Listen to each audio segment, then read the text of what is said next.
The moment her wheelchair slammed onto pavement, Lily Chen's world reduced to three sensations: the metallic clatter of aluminum against concrete, the sharp bite of skin tearing across her palms as they scraped asphalt, and the cruel laughter that followed like aftershock to earthquake.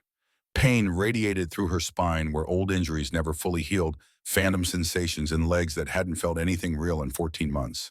She bit down hard on the inside of her cheek to stop tears before they could form, refusing to give Tyler Brennan the satisfaction of watching her cry. October morning in Oak Ridge, Washington, had started like any other. Lily rolling herself down Maple Street at 7:42, arms strong from daily propulsion, but stomach churning with dread that never quite dissipated, no matter how many times she made this journey. The bus stop at the corner represented 5 minutes of vulnerability. She couldn't avoid 5 minutes where Tyler and his friends congregated like predators who'd learned the watering hole schedule.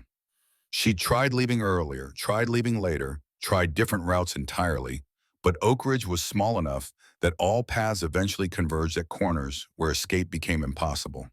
Behind her, Tyler stood in his varsity football jacket that cost more than Lily's adaptive equipment, smirking with satisfaction that made her stomach turn. His friends Brandon Cole and Mason Wright flanked him like bookends, their laughter coming in waves that attracted attention from other students gathering for the morning bus. 8 other kids total Lily counted through the pain, 8 witnesses who would pretend they hadn't seen anything, who would claim they'd been checking phones or tying shoes or literally anywhere else when called to testify about what really happened. Oops. Tyler's voice dripped with false concern that wouldn't fool anyone willing to look beyond surface performance. Guess you should watch where you are rolling wheels. Pavement's pretty uneven around here. Jade Thompson appeared at Lily's side before anyone else moved. Her best friend since third grade, kneeling to help right the overturned wheelchair with hands that shook from anger rather than fear. Jade was the only one who'd stood by her through everything, through the accident that wasn't an accident, through the months of rehabilitation and adaptation, through the daily harassment that school administration consistently labeled as misunderstandings or accidents or boys being boys. "You're such a piece of shit, Tyler." Jade's voice carried across the bus stop with volume that made several students look up from their studied ignorance. "Everyone saw what you did. Everyone knows you pushed her chair." Tyler spread his hands in gesture of innocence that might have been convincing if his eyes hadn't gleamed with malicious satisfaction. "I didn't touch her. My foot slipped. Not my fault she can't balance properly." The words landed like physical blows because that was Tyler's particular genius, finding the specific injuries that hurt most and applying pressure until something vital broke. Balance, the thing Lily had lost along with sensation below her waist, the thing that made transfers difficult and falls dangerous and independence precarious. He knew exactly what he was doing, had been perfecting his technique for 14 months, ever since the day his actions had stolen her ability to walk and his father's badge had stolen any possibility of justice. 14 months ago played in Lily's memory with crystal clarity, that trauma burned into neural pathways. School stairwell on third floor late afternoon, when most students had already gone home. Lily walking normally, then carrying physics textbook and notebook covered in equations she'd been working through during lunch. Tyler had cornered her at the top landing, too close, invading space with entitlement that assumed her personal boundaries were suggestions rather than requirements. "Come on, just give me your number. One date. I promise I'll make it worth your time." She tried to be polite, had been raised by her mother to diffuse rather than escalate. "I'm not interested, Tyler. I don't date anyone right now. It's not personal." But Tyler Brennan didn't accept rejection from girls who looked like Lily, didn't believe that daughters of single immigrant mothers had the right to refuse sons of respected detectives. His face had darkened with rage disproportionate to the situation, jaw-clenching in way that should have warned her something worse was coming. "Not interested. You think you're too good for me? You think some rice patty bitch gets to turn me down?" The slur had shocked her into momentary paralysis, the casual racism that transformed her from person to object to target. She turned to leave, to put distance between them, to find teacher or administrator or any adult who might intervene before his anger found outlet. But Tyler's hand had shot out, palm connecting with her back, shoving with force that sent her stumbling forward into empty air above concrete stairs. The fall had lasted forever and no time at all. 12 steps, she'd counted them afterward, 12 impacts as her body tumbled and bounced and finally landed at the bottom in position that human spine wasn't designed to achieve. The physics textbook had scattered pages across the landing like white birds taking flight. Her notebook had slid under the water fountain equations, bleeding blue ink into puddles. And Lily had lain there unable to move, unable to breathe properly, feeling something fundamental and irreversible break inside her body. Miguel Ortiz, the janitor who'd been cleaning classrooms down the hall, had witnessed everything, had rushed to help her, had called 911 with shaking hands, had told the responding officers exactly what he'd seen. Tyler Brennan pushed this girl down the stairs deliberately after she rejected his advances. The EMTs had arrived within 7 minutes. Detective Robert Brennan, Tyler's father, had arrived within 10. What happened next, Lily knew only through pieced-together testimony and her mother's furious recounting. Detective Brennan had taken Miguel aside, away from other officers, away from witnesses who might have recorded their conversation. The janitor had emerged 15 minutes later, pale and shaking, suddenly uncertain about what he'd observed. Maybe the girl had just fallen. Maybe he'd been too far away to see clearly. Maybe he'd misinterpreted what happened because his English wasn't perfect and he'd been confused by the situation. The other officers, seeing a respected detective's involvement in a janitor's suddenly uncertain testimony, had written their reports accordingly. Tragic accident, no evidence of foul play. Tyler Brennan had provided statement full of concern and sadness, claiming he had been walking behind Lily when she'd inexplicably stumbled and fallen. He'd been traumatized by witnessing such horrible accident. His father had consoled him appropriately. Case closed. Lily had woken in hospital with her mother Sarah's face hovering above her, drawn with exhaustion and grief that came from hours of waiting through surgery. The neurosurgeon had used words like complete spinal cord injury and T12 vertebra and permanent paralysis, clinical terms that translated to "your daughter will never walk again." Sarah had held Lily's hand while delivering the news, voice steady, despite tears streaming down her face, Army veteran training, keeping her composed even as her world shattered. "We'll adapt, we'll survive. We're Chens, we don't break, we bend and grow stronger." But bending had proven harder than either anticipated. The months of rehabilitation, learning to navigate world designed for people with working legs. The financial strain of medical bills and adaptive equipment that insurance covered grudgingly, if at all. The social isolation as friends drifted away, uncomfortable with disability that reminded them of their own vulnerability. And Tyler appearing at school after 2 weeks suspension that administration had labeled compassionate leave to process his trauma from witnessing such horrible accident. He'd approached her the first day back, surrounded by teammates who served as audience and backup. His voice had been loud enough for everyone in hallway to hear, "Hey, Lily, I'm really sorry about your accident. If there's anything I can do to help, just let me know." The performance had been flawless, concerned classmate offering support. Only his eyes had revealed truth, cold satisfaction, possessive triumph, unspoken message, that this was what happened to girls who rejected Tyler Brennan. "You said no. Look what it cost you. Remember this." And he'd been making her remember ever since. The daily harassment calibrated to exist just below threshold where administration would be forced to intervene, blocking her path in hallways, then claiming he hadn't seen her chair, making jokes about wheelchair racing and asking if she needed help reaching things on high shelves, voice dripping with false concern that fooled no one but gave plausible deniability. Recruiting friends to participate in campaign of low-level psychological torture designed to remind Lily that she was vulnerable, isolated, and powerless to stop him. She'd reported incidents to Principal David Morrison 9 times over 14 months. Each time Morrison had listened with expression, suggesting he was performing obligation rather than actually hearing her. Each time his response had followed predictable script: boys will be boys, teenagers can be insensitive. Maybe if you didn't take everything so seriously, people wouldn't target you. Have you considered that your defensive attitude might be contributing to social difficulties? The subtext was always clear. Tyler Brennan was a star football player whose family donated generously to athletics program. Tyler's father was decorated police detective whose goodwill the school district needed for safety initiatives. Tyler's future held college scholarships and community prominence that would reflect well on Oak Ridge High's reputation. Lily Chen was wheelchair-bound daughter of single immigrant mother whose presence in school created accessibility complications and whose accusations threatened to expose institutional failures. The cost-benefit analysis wasn't complicated for someone prioritizing his own career over student welfare. Dr. Helen Rodriguez, the school counselor, was the only adult who'd actually listened with attention that suggested genuine concern. She documented every incident Lily reported, had tried to escalate concerns to administration, had pushed back against Morrison's dismissive responses.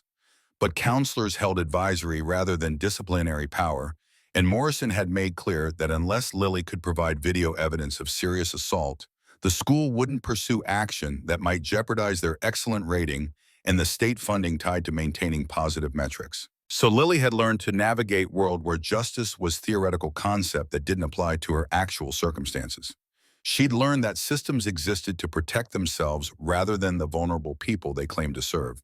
She'd learned that some people could hurt others with impunity as long as they maintained proper appearance and came from families with enough social capital to rewrite narratives in their favor.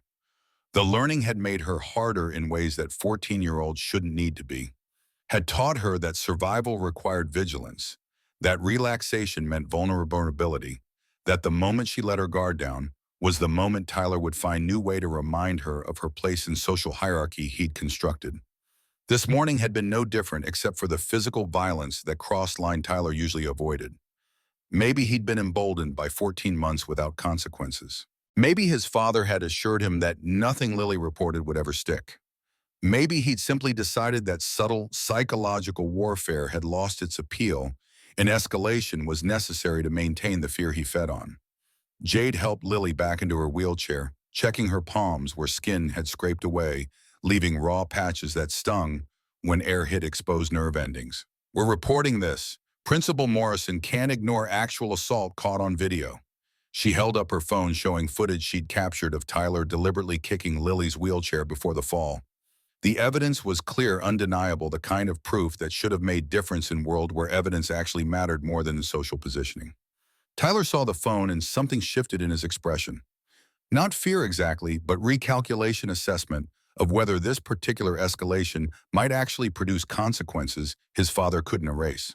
He opened his mouth to respond, probably to claim accident or misunderstanding, or that camera angle distorted innocent action when sound from distance cut through morning air like chainsaw through silk. The rumble started low, almost subliminal vibration that Lily felt through her wheelchair before she consciously registered it as noise. Then it grew, building in volume and depth until it became impossible to ignore. Motorcycle engines. Not one or two, but many. Dozens. The kind of mechanical thunder that announced presence before visual confirmation became necessary. Heads turned toward Maple Street where sound originated. Tyler's smirk faltered. Brandon and Mason exchanged uncertain glances. Even students who'd been studiously ignoring the confrontation looked up from phones to identify source of approaching storm. The first motorcycle appeared around corner at intersection 2 blocks away, then another beside it, then 2 more behind them. They came in formation that spoke to coordination rather than coincidence, riding in staggered rows that maximized visual impact while maintaining safety spacing. Chrome gleamed in morning sunlight that had finally burned through October fog. Leather and denim and patches that identified riders as members of organizations Lily recognized from news coverage and community events, but had never encountered directly. Steel Riders MC led the formation, their distinctive wolf head logo visible on vests even from distance. Behind them came other clubs: Veteran Riders Association, Women on Wheels, Christian Bikers for Christ, even several solo riders whose independent status was announced by unaffiliated patches. They converged from multiple directions as if they'd planned rendezvous specifically at this corner, at this bus stop, at this exact moment when Lily sat bleeding on pavement while her attacker stood smirking nearby. The count became impossible as more bikes appeared. 20, 40, 60. The street filled with motorcycles until they stretched back 3 blocks in every direction. Engines idling with bass rumble that made windows rattle in nearby houses and car alarms trigger in sympathetic response. 99 total. Lily would learn later, though in the moment all she could process was overwhelming presence that transformed her suburban bus stop into something from epic film, where impossible armies materialized exactly when hope had died. They formed protective semicircle around the bus stop, engines growling with barely restrained power. exhaust rising in fumes that caught sunlight and created halo effect around the assembled riders. Tyler took involuntary step backward, his casual cruelty suddenly confronted with force he couldn't dismiss or minimize or explain away. Brandon and Mason actually retreated several feet, their role as supporting cast losing all appeal when stage filled with actors who commanded attention through presence alone. The lead rider cut his engine. The sound died with finality that drew focus to him, specifically tall man, whose leather vest bore President patch beneath Steel Rider's logo. Others followed his example until 99 engines fell silent in cascade that left morning air trembling with residual vibration. The silence felt heavier than the noise had been pregnant with expectation and judgment that didn't require words to communicate absolute clarity of position. He dismounted with movements that suggested military training or law enforcement background, economical and purposeful, without wasted motion. His face carried history written in scars and weathering thin white line through left eyebrow, deeper crease along jaw that spoke to knife rather than accident, gray threading dark hair and beard in patterns that suggested late 40s or early 50s. His eyes were what held Lily's attention, though brown with gold flecks that caught light, carrying weight of experience and grief that most people didn't accumulate until much older age. He walked directly to Lily boots, hitting pavement with rhythm that matched heartbeats she could feel pounding in her own chest.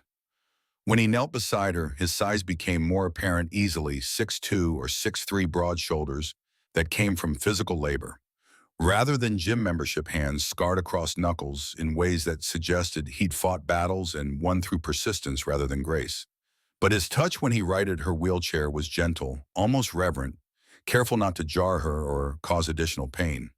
His hands found her shoulders with pressure that steadied without restraining support that respected autonomy rather than assuming helplessness. "You okay, sweetheart?" His voice matched his appearance, rough as gravel but warm underneath. "Anything broken? You need medical attention." Lily found her voice somewhere beneath shock and confusion and nascent hope she didn't trust yet. "I'm okay, just scraped my hands, nothing serious." Scraped hands are serious. He examined her palms with same careful attention, turning them gently to assess damage. These need cleaning and bandaging. Infection risk with abrasions like these. Behind him, 98 other bikers stood in formation that managed to be both intimidating and protective simultaneously. They weren't looking at Tyler with overt threat, weren't making aggressive gestures or verbal challenges. They simply existed as wall of solidarity that communicated volumes without requiring speech. Their presence alone served as accusation jury and verdict delivered through sheer overwhelming force of numbers and commitment. "What's your name?" The lead biker's attention remained focused entirely on Lily, as if Tyler's existence mattered less than ensuring she felt safe and heard and valued.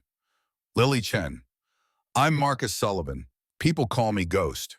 He gestured behind him without breaking eye contact. "These are my brothers and sisters. We heard there's been ongoing problem at this bus stop. Thought maybe we should come witness it ourselves. Make sure certain people understand that watching means caring, and caring means showing up." The implication hung in air like smoke, impossible to ignore. These 99 strangers hadn't appeared by accident. Someone had told them about Lily's situation, had provided enough detail for them to identify exact location and timing, had convinced them that intervening was worth coordinating this massive display of solidarity. Movement in Lily's peripheral vision resolved into another biker stepping forward, removing his helmet to reveal a face that made her breath catch in throat. Asian features, familiar bone structure, eyes that matched her own in shape, if not in age-weathered depth. Recognition hit like electricity. Uncle James Chen hadn't changed much in 8 years except for gray, touching his temples and lines around eyes that suggested life lived outdoors. He moved with same athletic grace she remembered from childhood, visits before the estrangement, before her mother had decided his lifestyle choices were too dangerous and unstable to allow in Lily's life. He knelt beside Marcus with expression, mixing guilt and determination and love. That distance hadn't diminished. "Hey, Lilybug, been too long, way too long." His voice cracked on the nickname he'd given her when she was 4, when he'd been her favorite uncle, who taught her card tricks and told stories about traveling cross-country on motorcycles seeing America's hidden corners. For Sarah had declared him persona non grata before family dinner arguments had escalated into shouting matches about responsibility and maturity and what kind of influence bikers provided for impressionable young girls. Mom said you moved to Montana. She said you didn't want contact anymore. Your mom said a lot of things that weren't exactly true. I tried to reach out, tried to maintain relationship. She made clear my presence wasn't welcome. Pain flickered across his features. But I never stopped caring, never stopped checking in from distance. And when I found out what happened to you, what that piece of shit did to you, I came home immediately. Context assembled itself through his words and the timing of this intervention. James had found out about the stairs incident, about Tyler's campaign of harassment, about systems' failure to protect her. He'd brought this to his motorcycle club, to Marcus specifically, and somehow convinced 99 riders to show up at 7:45 on Tuesday morning to make statement that couldn't be ignored or minimized or explained away. How did you know? Lily looked between Marcus and James. How did you know to come today, right now? James pulled out phone showing text from Jade Thompson sent 20 minutes earlier. At bus stop, Tyler escalating. Lily's in danger. The message was accompanied by Jade's location pin marking exact coordinates. Your friend reached out to me 2 weeks ago through social media. Said she was worried that harassment was getting worse, that she didn't know who else to ask for help. So I told her to contact me if situation became urgent. His jaw clenched. I should have been here all along.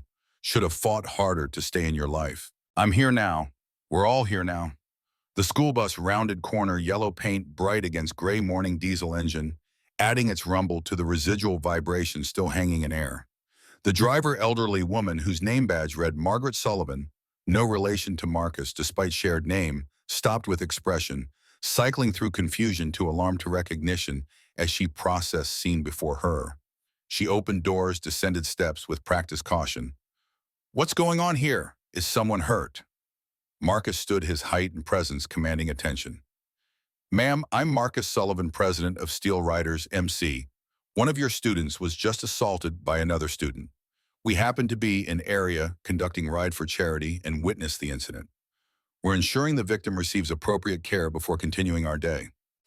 His tone was respectful, deliberately casual, framing the presence of 99 bikers as fortunate coincidence rather than organized intervention. The fiction was transparent, but gave Margaret framework to process situation without requiring her to acknowledge what everyone present understood was coordinated response to ongoing injustice. Margaret looked at Lily with concern that seemed genuine. Lily, honey, are you all right? Do you need to go to hospital? I'm okay, Mrs. Sullivan, just scraped hands. Uncle James is here, he can help me. Uncle, Margaret's confusion deepened as she tried to map relationships and understand how a family member happened to be part of this particular gathering. James moved to Lily's side. I'll help her onto the bus, make sure she's settled safely. Marcus, can you and a few others assist with the lift? What followed was choreographed with precision that came from people who'd practiced helping those with mobility challenges. Marcus and 3 other bikers worked the bus's wheelchair lift, guiding Lily up with gentleness that contrasted sharply with their intimidating appearance. They secured her chair in designated space, double-checking. Restraints were properly engaged, treating her with care that acknowledged both her capability and her vulnerability. Before they finished, Marcus reached into his vest pocket and pulled out business card, placing it in Lily's hand with pressure that communicated significance. Steel Riders MC, that's our clubhouse, address, and phone number. If you ever need anything, if he ever touches you again, if anyone makes you feel unsafe, you call this number. Day or night. Someone will answer. Someone will come. That's a promise. Lily clutched the card like talisman, feeling its weight despite being just laminated paper. Why are you doing this? You don't even know me. Marcus's expression shifted, grief flickering across features before he controlled it. Let's just say I understand what it's like when systems fail to protect kids who need protection. When adults look away because intervening is inconvenient or politically complicated. I couldn't help someone I loved. Maybe I can help you. The words carried layers of meaning Lily couldn't fully parse in the moment, suggestions of personal tragedy that motivated his involvement beyond abstract principle. He stood, nodded to James, then exited bus, leaving Lily surrounded by students whose expressions had transformed from studied ignorance to shock and grudging respect. Outside, 99 bikers remained in formation around Tyler, who stood pale and shaking with confidence, completely eroded. Brennan and Mason had actually retreated to far side of bus stop, wanting distance from whatever was about to happen. The other 8 students watched with phones raised, documenting moment that would be shared and reshared across social media within minutes of occurring. Marcus walked directly to Tyler with measured pace that suggested complete control over situation, despite lacking any official authority. He stopped close enough that Tyler had to look up to meet his eyes, close enough that the size differential became impossible to ignore. "We know who you are." Marcus's voice remained conversational volume barely above normal speech, but carrying in morning stillness with perfect clarity. "Tyler Brennan, Detective Robert Brennan's son, football player, honor roll student, bright future ahead of you according to all the official paperwork." He paused, letting silence build. "We also know what you did, not just this morning, although that was bad enough, tipping over disabled girl's wheelchair because you thought it was funny. We know what you did 14 months ago. We know about the stairs. We know your daddy used his badge to make witnesses change their testimony. We know you've spent more than a year making sure Lily Chen understands her place in world you think you control." Tyler tried to muster some remnant of his usual bravado. "I don't know what you're talking about. I didn't do anything. That was an accident." "Don't." The single word cut through Tyler's denial with surgical precision. "Don't insult our intelligence by lying when everyone here knows the truth. We have witnesses now who aren't afraid of your father. We have video evidence of this morning's assault. We have documentation of 14 months of harassment. We have everything we need to ensure you face actual consequences for once in your privileged life." Marcus leaned in slightly, voice dropping to register that Tyler alone could clearly hear, though students with phones would catch fragments. "But here's what matters more than legal consequences. You're going to stop. You're going to leave Lily Chen alone completely. No more tipping her chair. No more blocking her path. No more jokes about wheelchairs or accidents or anything related to her disability. No more recruiting friends to participate in your harassment campaign. You're going to pretend she doesn't exist, which honestly is more respect than you've shown her to date. And if I don't, then we come back, all of us, and we don't leave until we're satisfied you understand that actions have consequences, that hurting vulnerable people isn't acceptable, that your father's badge doesn't protect you from everything." Marcus straightened, speaking now at normal volume for surrounding audience. "You think you're tough because you can push around girl in wheelchair. That doesn't make you tough, kid. That makes you coward. Real strength is protecting those weaker than you, standing up for people who need standing up for. You've demonstrated weakness, not power. Remember that." He turned his back on Tyler with gesture that communicated utter dismissal, walking back to his motorcycle without checking to see if Tyler responded. The other 98 bikers held formation until Marcus mounted his bike, until he started his engine with single powerful kick, until the rumble began building again as others followed his lead.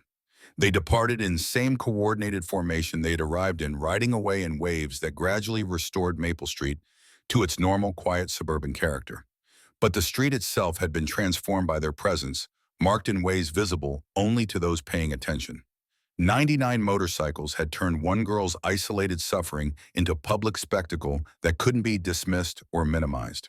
They'd proven that strangers could show up for people they didn't know, that solidarity could manifest in overwhelming force, that sometimes justice arrived wearing leather and riding machines that roared like thunder. The bus completed its route with unusual quiet, students processing what they'd witnessed rather than engaging in typical morning chaos.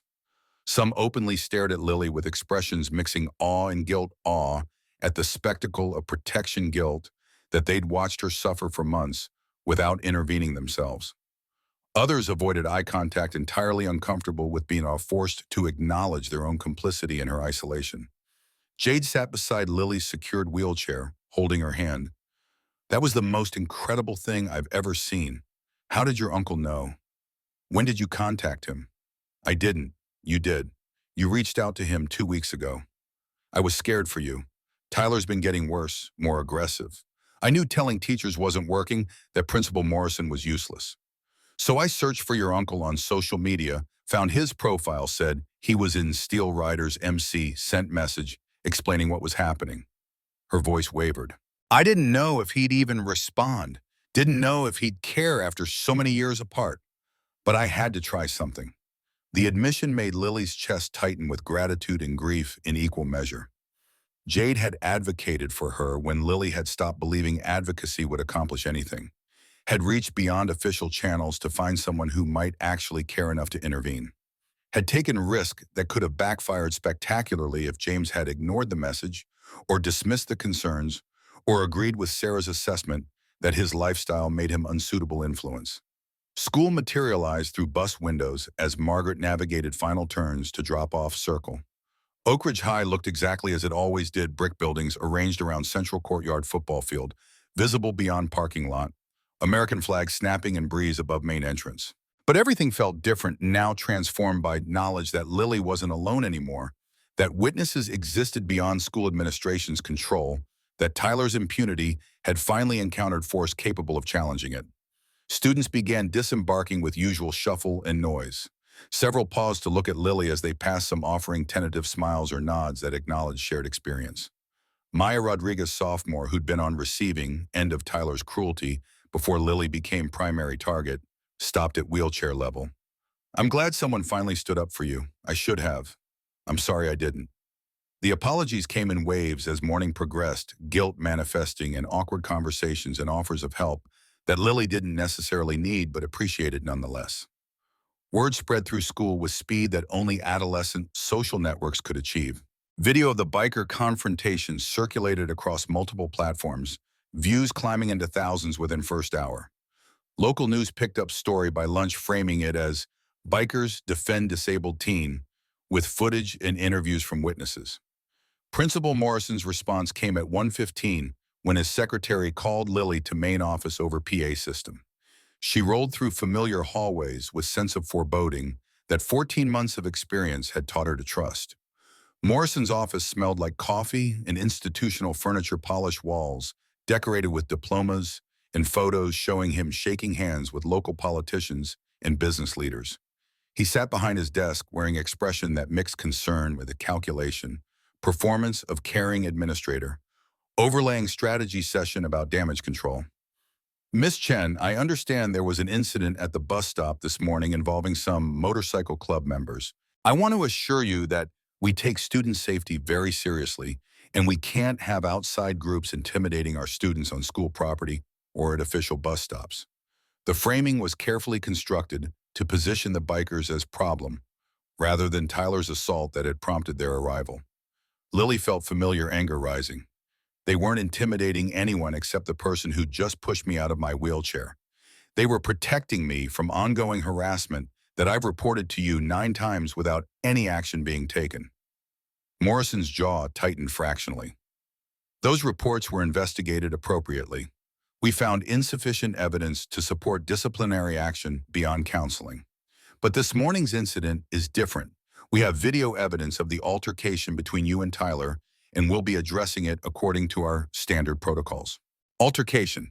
You're calling assault an altercation. Tyler deliberately kicked my wheelchair and caused me to fall. That's not altercation, that's battery against disabled person. Let's not use inflammatory language, Miss Chen. What happened was serious, absolutely, but characterizing it as targeted hate crime serves no one's interests. Tyler will receive appropriate consequences. What consequences? Suspension for 2 days, mandatory counseling, he'll ignore. Oh, meanwhile, I'm supposed to continue attending school with someone who put me in wheelchair and has spent 14 months making sure I never forget it. Morrison's mask slipped enough to show irritation underneath. The original incident was thoroughly investigated and ruled accidental. If you continue making unsubstantiated accusations, I'll have to involve the school district's legal counsel regarding defamation concerns. The threat landed with familiar weight. This was how systems protected themselves, by threatening victims who spoke truth, by reframing accountability as attack, by positioning institutional failure as victims' unreasonable demands. Lily had encountered this dynamic enough times to recognize the script. Is that all, Principal Morrison? I need you to understand that we cannot allow outside groups to involve themselves in school matters. If those bikers return to school property or contact you in ways we deem inappropriate, we'll need to notify law enforcement. For your own protection, of course. The warning was transparent: report the bikers as problem, position them as threat, use systems authority to isolate Lily from the only people who'd actually protected her. She stood to leave without responding, rolling toward door with Marcus's business card burning in her pocket, like coal still holding heat. The rest of school day passed in blur of attention Lily neither wanted nor knew how to process. Teachers who'd previously treated her with distant sympathy now showed overt concern, asking repeatedly if she needed anything, if she felt safe, if there was support they could provide. The change felt performative, response to viral video and potential liability, rather than genuine care for student they'd been content to overlook when her suffering was less public. Tyler didn't attend afternoon classes. Rumor suggested he had been sent home after emergency meeting with his father, though whether this represented genuine disciplinary action or protective isolation remained unclear. His friends Brandon and Mason kept visible distance from Lily, no longer willing to participate in harassment campaign now that witnesses existed who might actually hold them accountable. Jade walked Lily to bus stop after final bell, both of them hyper-aware of potential confrontation or retaliation. But the corner was quiet except for usual students, no sign of Tyler or his usual entourage. The bus arrived on schedule. Margaret helped with lift expression, sympathetic. "You doing okay, honey? Today's been a lot." "I'm surviving, same as always." "You're doing more than surviving. You're standing up for yourself. That takes courage most adults don't have." Margaret's voice dropped to confidential volume. "Between you and me, I've been driving bus routes for 30 years. Seen plenty of bullies who get away with cruelty because adults don't want to deal with complicated situations. What those bikers did this morning, that's what community should look like. People showing up for each other when systems fail." The validation from unexpected source made Lily's throat tight with emotion she didn't trust herself to express. She nodded thanks, let Margaret secure her chair, then spent bus ride watching Oak Ridge pass by through windows that framed familiar landscape with new significance. James had been part of this town all along, just invisible to her, because Sarah had enforced separation. Steel Rider's MC existed in communities she'd never thought to seek out. Protection had been available if only she'd known where to look. Home was modest ranch house on Quiet Street, 3 blocks from school, bought when Sarah was married to Lily's father before deployment and death had reshaped their family into configuration neither had chosen. Sarah's Army veteran status had qualified them for VA home loan that made ownership possible despite single income. The house itself was small but well-maintained, with ramp that Sarah had built herself leading to front door and modifications throughout that accommodated wheelchair access. Sarah's car was already in driveway when Lily arrived, unusual for 3:45 on Tuesday when her shift at VA hospital typically ran until 5. The front door opened before Lily finished rolling up ramp, her mother appearing with expression mixing anger and fear in something that might have been relief. "Inside, now, we need to talk." The tone carried military command structure that Sarah sometimes defaulted to under stress, sergeant giving orders to subordinate. Lily complied without argument, rolling into living room where Sarah paced with energy that suggested she'd been waiting for hours rather than minutes.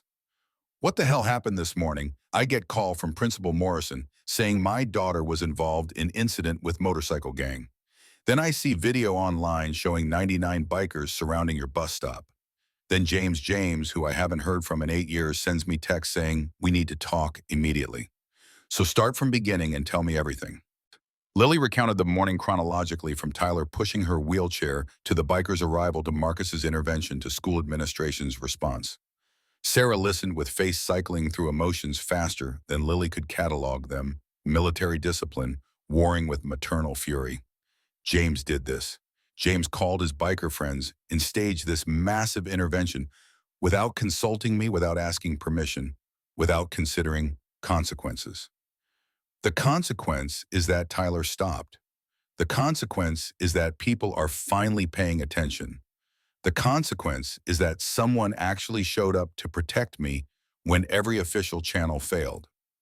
Lily's voice rose despite intention to stay calm. "You told me to report harassment to administration." "I did.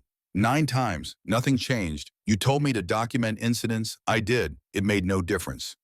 You told me the system would eventually work. It didn't. So James found different system one that actually functions.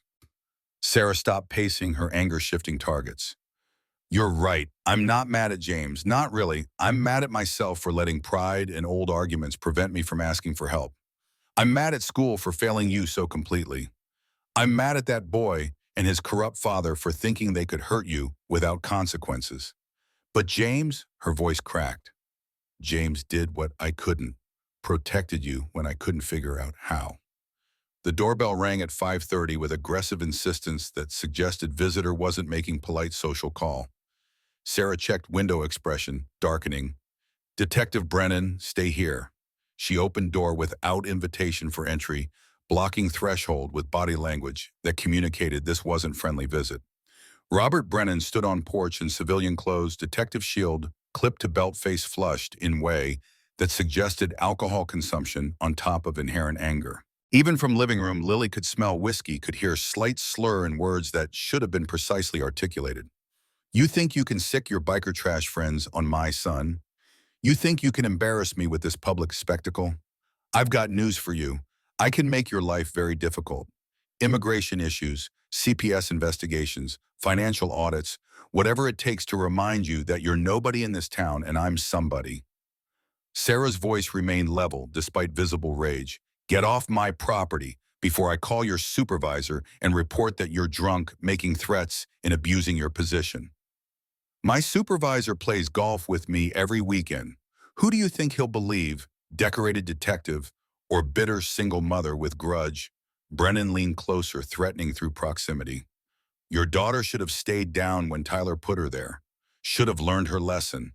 Instead, she had to involve outside agitators and make this personal. That was a mistake. Motorcycle engines announced themselves before Sarah could respond. Familiar rumble that preceded arrival of two bikes ridden by Marcus and James. They pulled into driveway, slowly, deliberately parking with casual confidence that suggested they'd been in neighborhood coincidentally, rather than maintaining protective watch over Sarah's house since afternoon. Marcus dismounted with unhurried grace, removing helmet to reveal expression of polite curiosity. Evening detective, beautiful night for a ride. We were just taking scenic route through neighborhood. Public streets, perfectly legal. Brennan turned his rage on easier targets. You stay away from my son. You stay away from my family, or I'll arrest every one of you for harassment, intimidation, criminal threatening. Funny thing about threats, Marcus interrupted, voice mild. They only work when person making them has power to follow through. But you don't have that power anymore, detective. See video from this morning. Shows your son committing assault. Steel Riders have excellent legal team veterans, affairs lawyers who volunteer for us. They've already filed formal complaint with your department's internal affairs division. He pulled out phone showing documentation. We also located janitor who witnessed original incident 14 months ago, Miguel Ortiz. He's recanted his modified testimony, gone on record describing how you threatened him with deportation to change his statement. That's witness tampering, obstruction of justice. Federal crimes that your golf buddy supervisor can't make disappear. Brennan's face went from red to purple.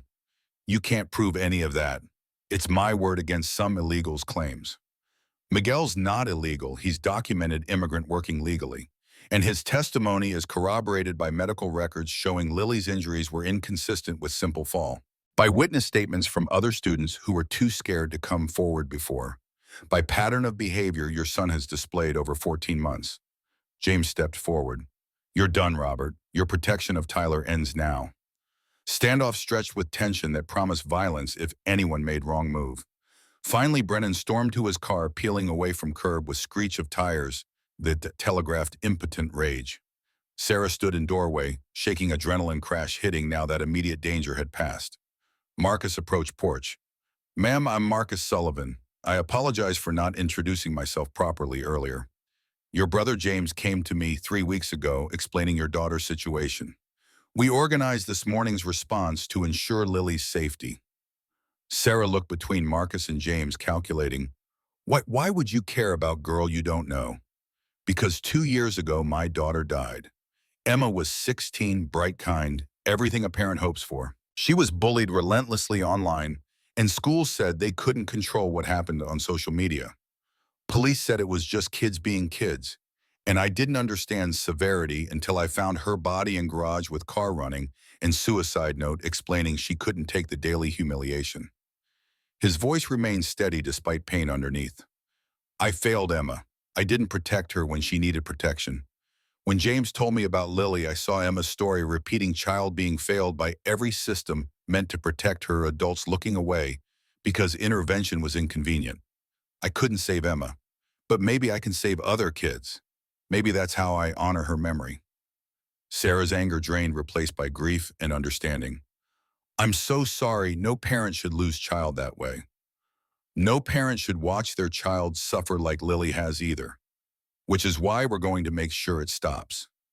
Marcus handed business card identical to one he'd given Lily. Steel Riders MC. We're not going away. We'll be watching, ensuring Lily's safe, making sure Brennan understands his son's actions have consequences. You have any trouble, you call, day or night. After they left, Sarah and Lily sat in the living room processing day that had transformed their lives in ways still becoming apparent. Sarah broke silence first. I was wrong about James, about shutting them out. He came through when we needed him. When I couldn't figure out how to protect you, he did. What happens now? Now we document everything. We work with Marcus's lawyers to reopen investigation into original assault. We make sure Tyler faces real consequences. And we rebuild relationship with James because family shows up for family even when they disagree about lifestyle choices. That night, Lily couldn't sleep despite exhaustion. She researched Marcus Sullivan online, finding article from 2 years prior. Local biker president's daughter dies by suicide after cyberbullying campaign. Photographs showed Marcus with girl who looked happy and alive, Emma Sullivan at 15, before cruelty destroyed her. Article detailed how school had failed to intervene, how police had dismissed cyberbullying as not real crime, how parents hadn't realized severity until too late. Emma's suicide note was quoted, I can't keep pretending I'm okay when every day feels like drowning. The bullies win. I'm too tired to keep swimming. Lily cried reading words written by a girl who'd suffered similarly, who'd been failed by same systems in different configuration. Marcus hadn't helped her randomly. He'd helped because he saw his daughter's ghost in Lily's suffering, because preventing another child's pain was how he processed grief too overwhelming to face directly. She clutched his card like lifeline, understanding now what his promise meant. Someone would answer. Someone would come. Because Marcus Sullivan had learned too late that presence mattered more than good intentions, that protecting vulnerable required action rather than sympathy, that sometimes love meant showing up whether invited or not. Outside her window, single motorcycle idled at curb 2 houses down.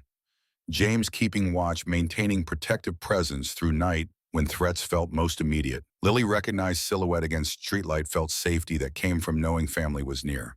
She'd spent 14 months learning that systems failed and justice was theoretical, and power protected itself at cost of vulnerable. But she'd also learned in single morning's intervention that different systems existed, that community could manifest in 99 strangers on motorcycles, that protection sometimes arrived wearing leather and riding machines that roared like thunder. Tyler Brennan had taught her cruelty. Marcus Sullivan was teaching her that strangers could choose kindness. Both lessons would shape who she became, how she moved through world, what she believed about human capacity for good and evil. Morning would bring new challenges, school administration's response, legal proceedings, Tyler's inevitable retaliation. But tonight she was safe, watched over by uncle she'd thought lost, and bikers who'd proven that chosen family sometimes mattered more than blood. Tonight she could sleep knowing that silence had been shattered, that witnesses existed, that systems were finally being forced to acknowledge their failures. The wheelchair sat beside her bed, permanent reminder of what cruelty had stolen. But beside it now sat Marcus's card, reminder that protection existed for those brave enough to seek it, strong enough to accept help when systems failed. Lily Chen had learned to survive alone. Now she was learning what it meant to belong to community that refused to look away when one of their own suffered. The learning was painful, complicated by grief for a girl named Emma, who died before finding her own thunder and steel. But learning was happening. Healing was beginning. And tomorrow, 99 motorcycles stood ready to remind Oak Ridge that children mattered more than convenience, that justice required action rather than paperwork, that sometimes the most powerful thing strangers could do was show up when systems said nobody cared enough to intervene. Thunder had announced itself. Steel had proven its strength, and Lily Chen was finally learning what it meant to be protected. The first week after 99 motorcycles descended on Maple Street passed in uneasy truce that felt more like ceasefire than genuine peace. Tyler Brennan didn't approach Lily directly, maintained visible distance in hallways and cafeteria, even switched his usual route between classes to avoid crossing paths with her wheelchair. To casual observers, this might have suggested problem-solved intervention, successful bully properly chastened. But Lily had learned through 14 months of Tyler's particular brand of cruelty that absence of direct confrontation didn't mean safety, it just meant tactics had evolved beyond easily documented attacks. The first incident came on Thursday. Lily rolled into school parking lot at 7:20 to find her wheelchair's tires completely flat, rubber slashed in patterns, suggesting deliberate vandalism rather than random damage. The cuts were precise, multiple punctures per tire that would require full replacement rather than simple patch repair. No witnesses despite security cameras positioned throughout lot. Footage from relevant angle had somehow corrupted digital file returning error messages when administrators attempted to review it. Principal Morrison called Lily into his office at 9:15 with expressions suggesting inconvenience rather than concern. "Miss Chen, I understand there was damage to your wheelchair. Maintenance has reviewed security footage, but unfortunately the cameras malfunctioned overnight. Without evidence identifying perpetrator, there's little we can do beyond increasing general surveillance and reminding students that vandalism carries serious consequences." The message was clear: prove Tyler was responsible or accept that system couldn't help her. Never mind that wheelchair vandalism represented particularly cruel targeting of her specific disability, that functional mobility equipment was medical necessity rather than simple property. Morrison's calculus prioritized avoiding conflict with Brennan family over ensuring disabled students' safety and access. No. Helen Rodriguez appeared in doorway as Lily prepared to leave, her expression carrying anger that administrative position prevented her from expressing openly. "David, this is criminal destruction of medical equipment. We need to file police report, involve insurance, document this as hate crime against disabled person." Morrison's jaw tightened with irritation at being questioned. "Helen, I appreciate your concern, but we don't label incidents as hate crimes without substantial evidence of discriminatory motivation. Could just be random vandalism targeting accessible parking spaces. Let's not escalate unnecessarily." Random vandalism. After everything that's happened with Tyler Brennan, after video of him assaulting Lily went viral, this is clearly retaliation. That's speculation, not evidence. Unless Miss Chen can prove Tyler was involved, we treat this as generic property crime. He turned to Lily with tone suggesting conversation was finished. "Your mother's insurance should cover wheelchair repairs. Let me know if you need documentation for claim." The casual dismissal of violence that directly impacted her mobility and independence made Lily's hands shake with rage she'd learned to suppress in administrative offices where emotional responses were weaponized against her credibility. She left without responding, rolling on backup wheelchair borrowed from nurse's office older model, poorly fitted, creating pressure points that would become painful by afternoon. Monday brought new escalation. Lily's locker was vandalized overnight, with spray paint forming words too cruel to speak aloud, combinations of disability slurs and racial epithets, threats involving her wheelchair, and suggestions about what Tyler would do if she continued causing trouble.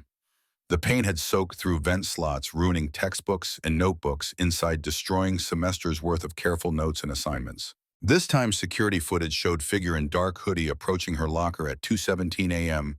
when building should have been completely empty. But face was obscured, body language deliberately neutral, nothing identifying perpetrator beyond approximate height and build that could match dozens of students. No proof connecting incident to Tyler, despite everyone knowing with absolute certainty who was responsible.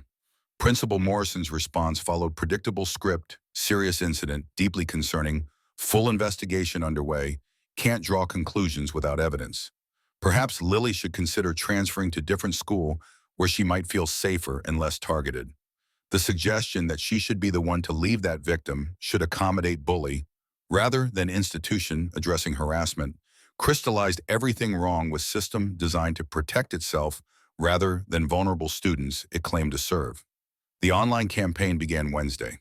Someone created fake social media accounts using Lily's name and photos from her public profiles, posting content designed to humiliate and sexualize her. Deepfake technology placed her face on bodies in compromising positions, captions suggesting things about her sexuality and disability that made Lily physically ill reading them. The accounts tagged her classmates, her teachers, her mother's workplace, ensuring maximum distribution and embarrassment. Jade spent hours reporting accounts and posts, documenting everything for evidence file that was growing thicker without producing any actual consequences. Platform moderation responded with automated messages about community guidelines and investigation timelines that suggested action would come eventually, maybe if algorithms determine content violated policies strictly enough. Meanwhile, the images spread, shared, and screenshotted and archived by students who found entertainment in her degradation. This is how Emma died. Marcus's voice was quiet when Lily called him Thursday evening, breaking down after spending day enduring classmates' stares and whispered comments about photos they'd seen. Cyberbullying campaign that schools said they couldn't control because it happened off campus. Police said it was just kids being kids online. And Emma couldn't escape it because phones made sure harassment followed her everywhere. His grief was palpable even through phone connection. I didn't understand social media's reach. Thought if we just limited Emma's screen time, monitored her accounts, it would be enough. But you can't monitor what other people post about you. Can't control images, they create stories, they spread permanent digital record of cruelty that never truly disappears, even when individual posts get taken down. What did you do when you found out? Nothing. By the time we realized how bad it was, Emma was already gone. Found her in garage with car running. Suicide note explaining she couldn't face another day of everyone seeing lies about her, couldn't walk through school knowing people believed things that weren't true. His voice broke. I failed her completely, and now I'm watching it happen again, watching system fail another child while administrators hide behind policies and perpetrators operate without consequences. Steel Riders MC Clubhouse, occupied converted warehouse in industrial district, 20 minutes from Oak Ridge Brick Building, that had housed manufacturing operation before economic shifts rendered American production unprofitable. Inside retained industrial character, exposed ductwork, concrete floors, high ceilings with skylights that filled space with natural light during day. But modifications revealed building's current purpose: comfortable seating arranged for conversation, well-stocked kitchen workshop area, filled with motorcycle parts and tools, walls covered with photos documenting club's history and community service projects. Marcus sat at large wooden tables scarred by decades of use, spreading documents across surface with precision, suggesting military background. Vincent Hawk Martinez, the club's vice president, sat across from him reviewing files with expression, mixing professional assessment and personal anger. Hawk was 52, former Marine, who'd served 2 tours in Iraq before medical discharge sent him home with shrapnel scars and PTSD he'd learned to manage through riding and brotherhood. His pragmatic nature balanced Marcus's emotional investment, voice of reason, that kept club focused on achievable goals rather than righteous rage. We've got documentation of 37 separate incidents over 14 months, which Hawk's finger traced timeline they'd constructed. Verbal harassment, physical intimidation, property destruction, cyberbullying. School administration was notified of each incident through official channels. Their response was consistently inadequate counseling sessions. Tyler never attended, warnings that carried no weight, investigations that somehow never produced evidence sufficient for discipline. James sat at table's far end, his guilt about years of absence from Lily's life manifesting in obsessive documentation of every detail they could gather. Principal Morrison's primary concern is maintaining school's excellent rating. Oak Ridge High gets state recognition and additional funding based on metrics including low reported bullying rates. So administration has institutional incentive to minimize incidents, classify harassment as personal conflicts rather than systematic campaigns. Marcus studied photo of Tyler Brennan from school yearbook, searching for something in the boy's face that might explain his capacity for cruelty. We need more than documentation of recent harassment. We need to prove the original assault was deliberate, that Brennan covered it up. That system failed Lily from the very beginning. Pattern of institutional failure is what makes this story bigger than one kid being mean to another kid, which is why I've been tracking down witnesses from the stairwell incident. Hawk pulled out separate folder containing information he'd gathered through investigation that skirted legal boundaries without quite crossing them. Miguel Ortiz, janitor who witnessed Tyler pushing Lily. He initially told responding officers exactly what happened: unprovoked assault following verbal altercation. Then Detective Brennan took him aside. They had private conversation, and suddenly Miguel's testimony changed to uncertain recollection that maybe the girl just fell. Where's Miguel now? Still working at the school, still terrified of Brennan. But I made contact, explained, we have immigration lawyers who volunteer for veterans organizations. Lawyers who could help his family with documentation issues, provide protection if he agrees to tell the truth about what he saw and what Brennan threatened. Marcus looked up sharply. Brennan threatened him with deportation. Miguel's here legally, has work visa, pays taxes, everything above board. But Brennan knew Miguel wouldn't know the difference between ICE investigation and baseless threats. So Brennan told him that speaking honestly would result in his entire family being detained and deported. Miguel has wife and 3 children, all born here, all American citizens. But when cop with badge tells you that testifying will destroy your family, you don't ask for clarification, you do what he says. The manipulation was textbook abuse of authority. Detective using badge to obstruct justice and protect his son from consequences of criminal assault. Marcus felt familiar rage building, same fury that had consumed him after Emma's death, when he'd learned how many adults had looked away while his daughter suffered. But Hawk's pragmatic presence reminded him that rage without strategy accomplished nothing except satisfying emotional needs that should be secondary to protecting vulnerable people. Can we get Miguel's testimony on record, video documentation that can't be dismissed or buried? Already done. Hawk pulled out tablet showing recorded statement. Miguel sat in Steel Rider's clubhouse, face showing fear, warring with relief at finally telling truth he'd carried for 14 months. I saw everything. Was cleaning classrooms on 3rd floor, heard shouting from stairwell. Tyler Brennan was angry, calling the girl terrible names, racial slurs. She tried to walk away, and he pushed her hard, both hands on her back. She fell down all 12 stairs, hit the bottom, and didn't move. I ran to help, called 911 immediately. Miguel's hands trembled in the recording. Detective Brennan arrived before ambulance left. He took me away from other officers, told me if I testified honestly about what I saw, he would call immigration enforcement. Said they would raid my home, detain my family, separate my children from their mother. Said even though my papers are legal, they could make life so difficult that we'd wish we'd never come to America. I was terrified. So I told them maybe I didn't see clearly, maybe the girl just fell, maybe I was mistaken about what happened. The recording continued with Miguel describing year of guilt watching Lily suffer in wheelchair while knowing he could have prevented Tyler from escaping justice if only he'd been braver. Hawk's voice came from off-camera asking about compensation or coercion from Steel Riders, establishing for legal record that testimony was voluntary and uninfluenced by improper pressure. Miguel's response was clear. Nobody paid me. Nobody threatened me. These men offered to help my family with legal documentation, yes, but made clear the help wasn't conditional on my testimony. I'm speaking now because I can't live with staying silent anymore. That girl deserves truth. Her mother deserves truth. And Detective Brennan needs to face consequences for abusing his authority to cover up crime his son committed. Marcus closed the tablet with satisfaction that came from finally possessing evidence strong enough to pierce institutional resistance. This changes everything. We're not just alleging cover-up. We can prove obstruction of justice, witness intimidation, abuse of authority. Brennan threatened federal investigation witness to protect his son from assault charges. That's not something his golf buddy supervisor can make disappear. So what's the play? James leaned forward with intensity born from personal investment in his niece's justice. We go public. Bigger than social media, bigger than local news.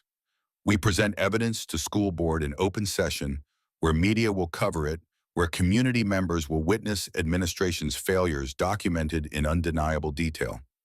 We force system to acknowledge what it's been hiding, make institutional failure so visible that they can't dismiss it as one family's complaints anymore.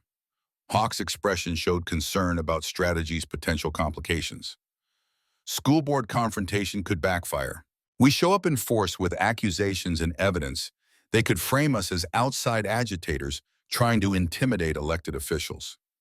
Could give them excuse to double down on protecting Morrison and dismissing our concerns as biker gang overreach. Which is why we don't just show up angry. Marcus pulled out folder containing information about Emma's case materials he'd compiled after her death, when rage had driven him to understand exactly how many failures had accumulated to kill his daughter. We show up prepared. We present facts, statistics, expert testimony. We demonstrate that Lily's case isn't an isolated incident. It's a pattern of institutional failure to protect vulnerable students. And we make clear that Emma died because similar pattern killed her before adults bothered to intervene effectively. The Oak Ridge School Board met second Tuesday of every month in district administration building sessions open to public as required by state law. Attendance typically ranged from 5 to 15 people, parents with specific grievances, teachers advocating for resources, occasional community activists monitoring expenditures. Board members treated these sessions as formalities, approving superintendent's recommendations, with minimal discussion and public comment periods that rarely generated controversy worth noting in meeting minutes. November's session drew crowd that overwhelmed normal attendance by order of magnitude. 50 Steel Riders members arrived 30 minutes before scheduled, start filling public seating area and lining walls when chairs ran out. They wore full colors displaying club patches, but comportment was professional, no profanity, no aggression, just silent presence that communicated gravity of issues about to be raised. Local media arrived after receiving anonymous tips about unusual gathering, setting up cameras that transformed routine board meeting into public spectacle. Board members filed in at 7 o'clock, sharp expressions shifting from routine professionalism to visible alarm as they registered crowd size and composition. Board President Catherine Walsh, 63-year-old retired teacher, whose 30 years in district had earned her institutional respect, called meeting to order with voice that trembled slightly. I see we have unusually large attendance tonight. I want to remind everyone that public comment is limited to 3 minutes per speaker, and we ask that discourse remain respectful and productive. Marcus had registered to speak during public comment period, claiming spot that allowed him 20 minutes into meeting to present material he'd prepared. When his name was called, he walked to podium with folder containing documentation they'd compiled, aware that every word would be recorded and potentially broadcast across community. Good evening. My name is Marcus Sullivan, president of Steel Riders Motorcycle Club. I'm here to discuss systematic failures by Oak Ridge High School administration to protect students from harassment, particularly harassment targeting students with disabilities. He placed first document on projector showing timeline of 37 incidents Lily had reported over 14 months. This is documentation of complaints filed by Lily Chen regarding ongoing harassment by Tyler Brennan. Each incident was reported through proper channels to administrators, including Principal David Morrison. In every case, investigation was deemed inconclusive and no meaningful disciplinary action was taken against perpetrator. Next slide showed security footage stills from Lily's wheelchair being tipped. This incident occurred 3 weeks ago at school bus stop. Video clearly shows deliberate assault against disabled student.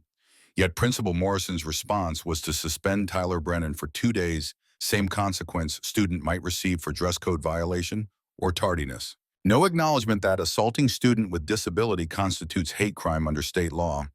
No recognition that this wasn't an isolated incident, but culmination of year-long campaign of harassment. Board members exchanged uncomfortable glances, aware that cameras were recording their reactions.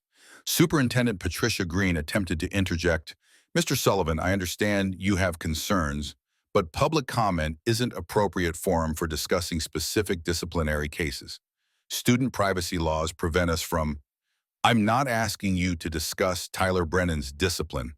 I'm asking you to explain why your administration consistently failed to protect Lily Chen despite 37 documented complaints." I'm asking why security footage mysteriously corrupts whenever it might show Tyler committing acts of vandalism. I'm asking why Principal Morrison suggested that Lily should transfer to different school rather than Tyler facing consequences for his actions. Marcus advanced to next slide showing Miguel's testimony. I'm also presenting evidence that original incident 14 months ago, the assault that left Lily permanently paralyzed, was deliberately covered up by Detective Robert Brennan, who threatened witness into changing testimony. Miguel Ortiz witnessed Tyler Brennan push Lily Chen down concrete stairs following verbal altercation. When Miguel reported this honestly to responding officers, Detective Brennan threatened him with immigration enforcement action against his family unless he recanted. He played audio excerpt from Miguel's recorded statement, 30 seconds of clear testimony describing threat and coercion.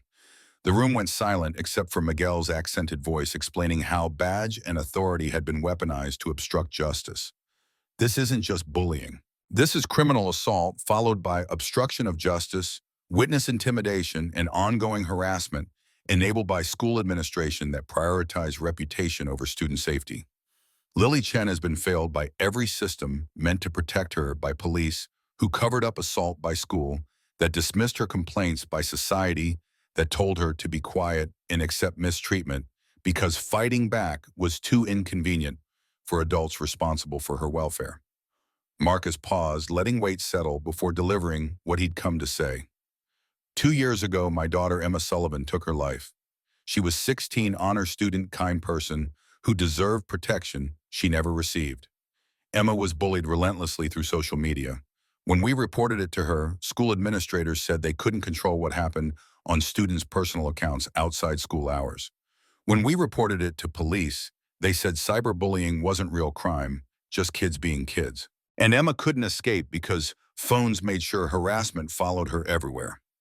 He placed Emma's photo on projector, smiling teenage girl who looked happy and alive and completely unaware that cruelty would eventually kill her.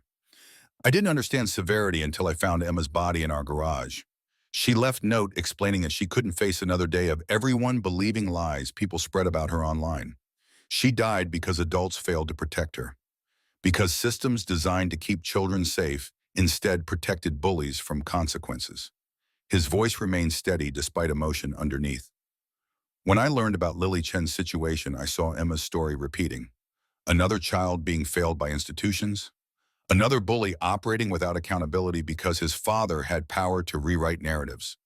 Another administration that cared more about ratings and funding than protecting vulnerable students. I couldn't save Emma. But maybe by standing with Lily, by forcing system to acknowledge its failures, I can honor Emma's memory. Maybe we can build a world where children don't die because adults were too busy protecting reputations to protect actual human beings. The silence that followed felt absolute despite 50 people breathing in small room. Catherine Walsh cleared her throat, expression showing genuine distress. Mr. Sullivan, I want to assure you that this board takes student safety extremely seriously. We will conduct full investigation into allegations you've presented and ensure appropriate action is taken. With respect, ma'am, investigation isn't enough. Principal Morrison has been investigated internally multiple times over his handling of harassment complaints. Each time district concludes he followed appropriate protocols despite obvious failures. What's needed isn't another internal review that exonerates officials. What's needed is acknowledgement that protocols themselves are inadequate, that existing systems fail vulnerable students systematically. He advanced to final slide showing statistics compiled from state education data. Oak Ridge High School reports lowest bullying rate in county, 3% of students reporting harassment annually. But national average is 20%. Either your school has somehow solved problem that plagues every other institution, or your administration systematically undercounts incidents to maintain excellent rating that secures additional state funding. Given that Lily Chen filed 37 complaints that weren't counted in official statistics, I think we know which explanation is accurate. Board members' discomfort was now visible enough that cameras would capture it for evening news broadcast. Marcus gathered his materials. Steel Riders Motorcycle Club requests that Principal David Morrison be placed on administrative leave pending independent investigation, that Oak Ridge High's bullying policies be revised with input from disability rights advocates and students who've experienced harassment, and that Detective Robert Brennan face criminal investigation for obstruction of justice and witness intimidation. These aren't suggestions. These are minimum requirements for beginning to address institutional failures that allowed Lily Chen to suffer for 14 months while adults looked away. The meeting continued another 90 minutes with additional speakers echoing Marcus's concerns and board members promising action that community had learned to doubt until demonstrated through concrete changes. Media coverage that night framed story as bikers demand accountability for bullying, with footage of Marcus holding Emma's photo and describing his daughter's death, generating emotional responses across social media platforms. By Friday morning, Principal Morrison was placed on paid administrative leave pending investigation. Detective Brennan was suspended from duty while Internal Affairs reviewed Miguel's testimony. School district announced formation of task force to review anti-bullying policies with promise of student and community input. The response was faster than anyone expected, propelled by viral video and media attention that made ignoring issue politically impossible. But speed of institutional response created new pressures that hadn't been fully anticipated. Tyler Brennan's world collapsed within days as his protective barriers dissolved. Football team distanced themselves from him after coach received pressure from parents concerned about association with player facing assault charges. Friends who'd participated in harassment campaign suddenly claimed ignorance or coercion.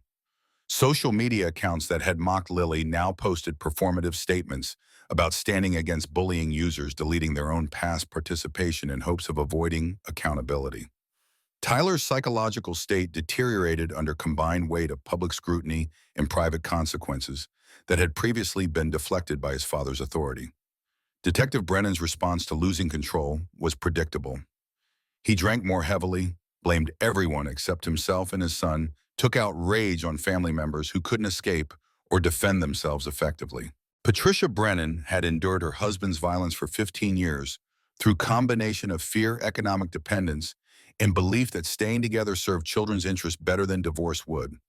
She'd made excuses for bruises, had hidden evidence of his alcoholism from colleagues and friends, had convinced herself that Robert's anger was understandable stress response to a difficult job rather than abusive pattern requiring intervention. But watching Tyler crumble under pressure Robert had created, seeing her son internalize violence he'd witnessed at home, finally broke through Patricia's defenses. She found Tyler Thursday evening in his bedroom, curled on floor, with arms wrapped around knees rocking slightly while tears streamed down his face. "I can't do this anymore, Mom. I can't be what Dad wants. I'm so tired of being angry all the time, of hurting people to prove I'm strong, of pretending everything's fine, when nothing's been fine for years." Patricia knelt beside him, seeing clearly for first time how thoroughly her husband's abuse had damaged their son. "What do you mean, honey? What does Dad want you to be?" "He wants me to be him. Tough, feared, someone who doesn't take disrespect from anyone, especially not from girls like Lily who think they're too good for Brennan family." Tyler's voice cracked. "When Lily rejected me, Dad said real men don't accept no from girls like that. Said I needed to teach her a lesson about her place. So I pushed her.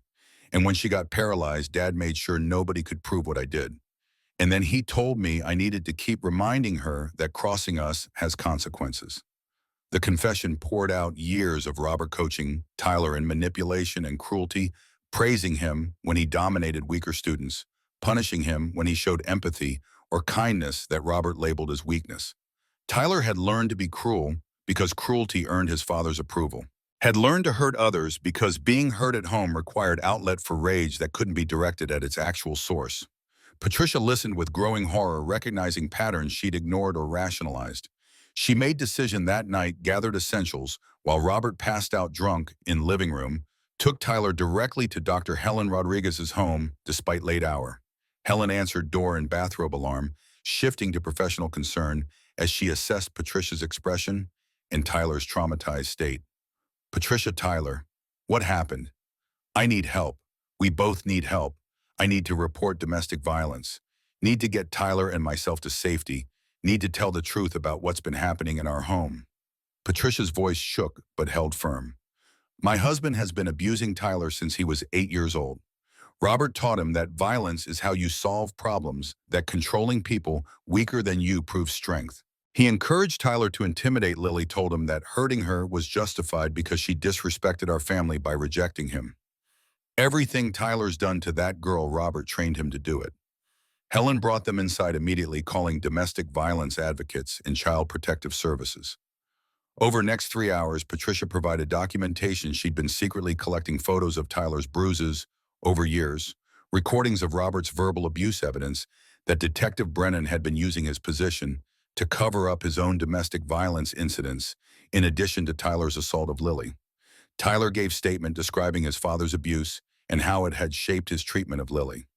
His testimony was an excuse for his actions. He understood that his father's violence didn't justify perpetuating cruelty, but it provided context that transformed him from simple villain into complex figure who was both perpetrator and victim-damaged child who had damaged another child because violence was currency he'd learned at home. By morning, Patricia and Tyler were in domestic violence shelter under protective order. Detective Brennan was arrested for domestic violence, child abuse, and multiple counts of abuse of police authority.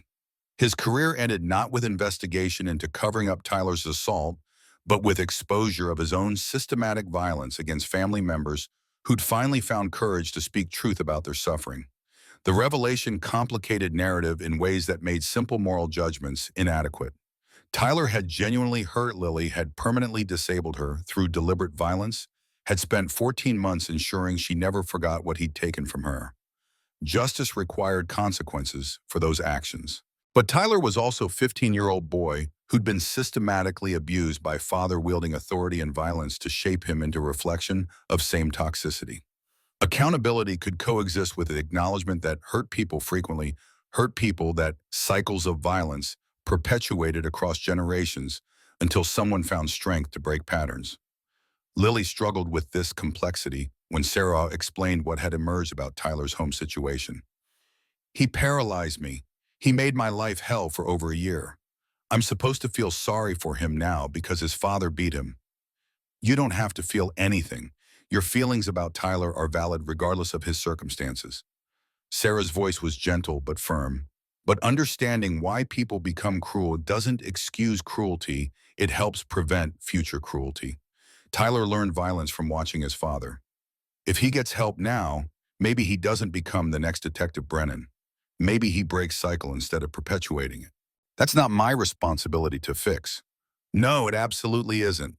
Your only responsibility is healing yourself. Tyler's redemption or lack thereof is his work, not yours." The civil lawsuit proceeded through legal system with unusual speed, propelled by media attention and evidence that made school districts' liability undeniable.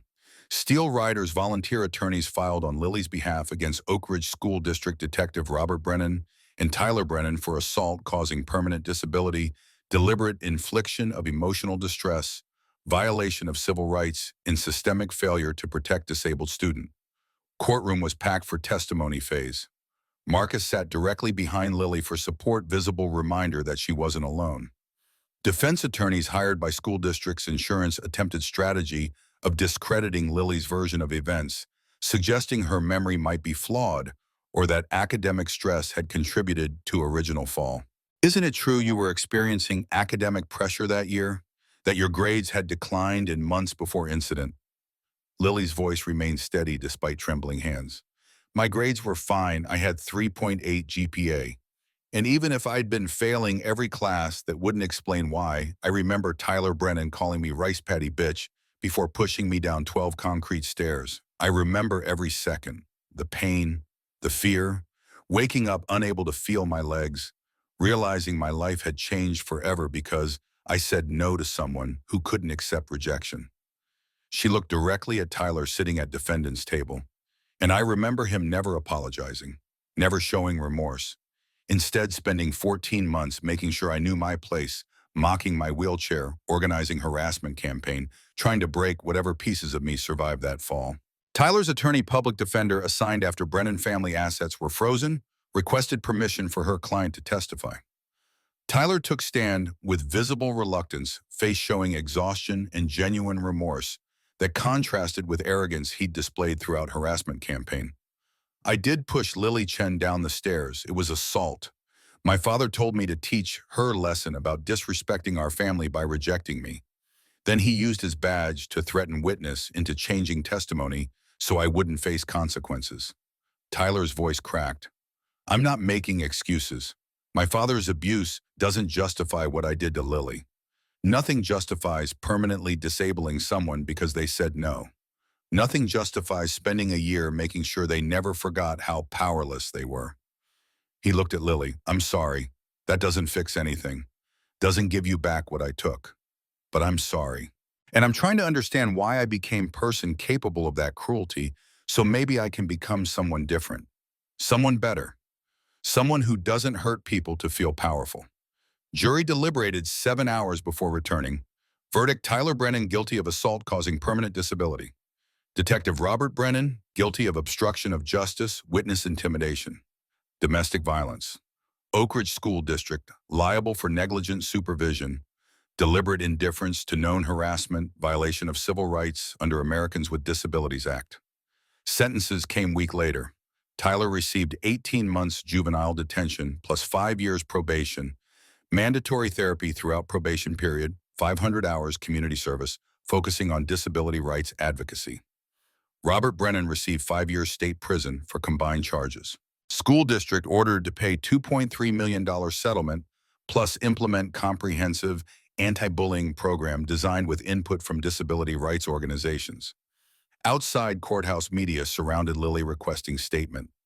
Marcus stood beside her wheelchair as she gathered thoughts about what justice meant when it came too late to undo damage. I didn't want revenge. I wanted accountability. I wanted systems that failed me to admit they failed and commit to doing better. Her voice carried across crowd that had gathered. Tyler Brennan hurt me, but real damage was done by every adult who looked away, who called it kids being kids, who chose convenience over protecting child who needed protection. My paralysis is permanent. Tyler can't give me back what he took. But maybe holding institutions accountable will prevent next child from suffering because adults were too busy protecting reputations to protect actual human beings. Reporter pushed microphone closer. What do you say to people who think steel riders overstepped by getting involved?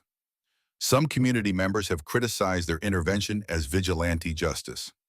Steel riders showed up when everyone else looked away, when school administration dismissed my complaints, when police protected my abuser, when system designed to protect vulnerable students instead protected bully who put me in wheelchair.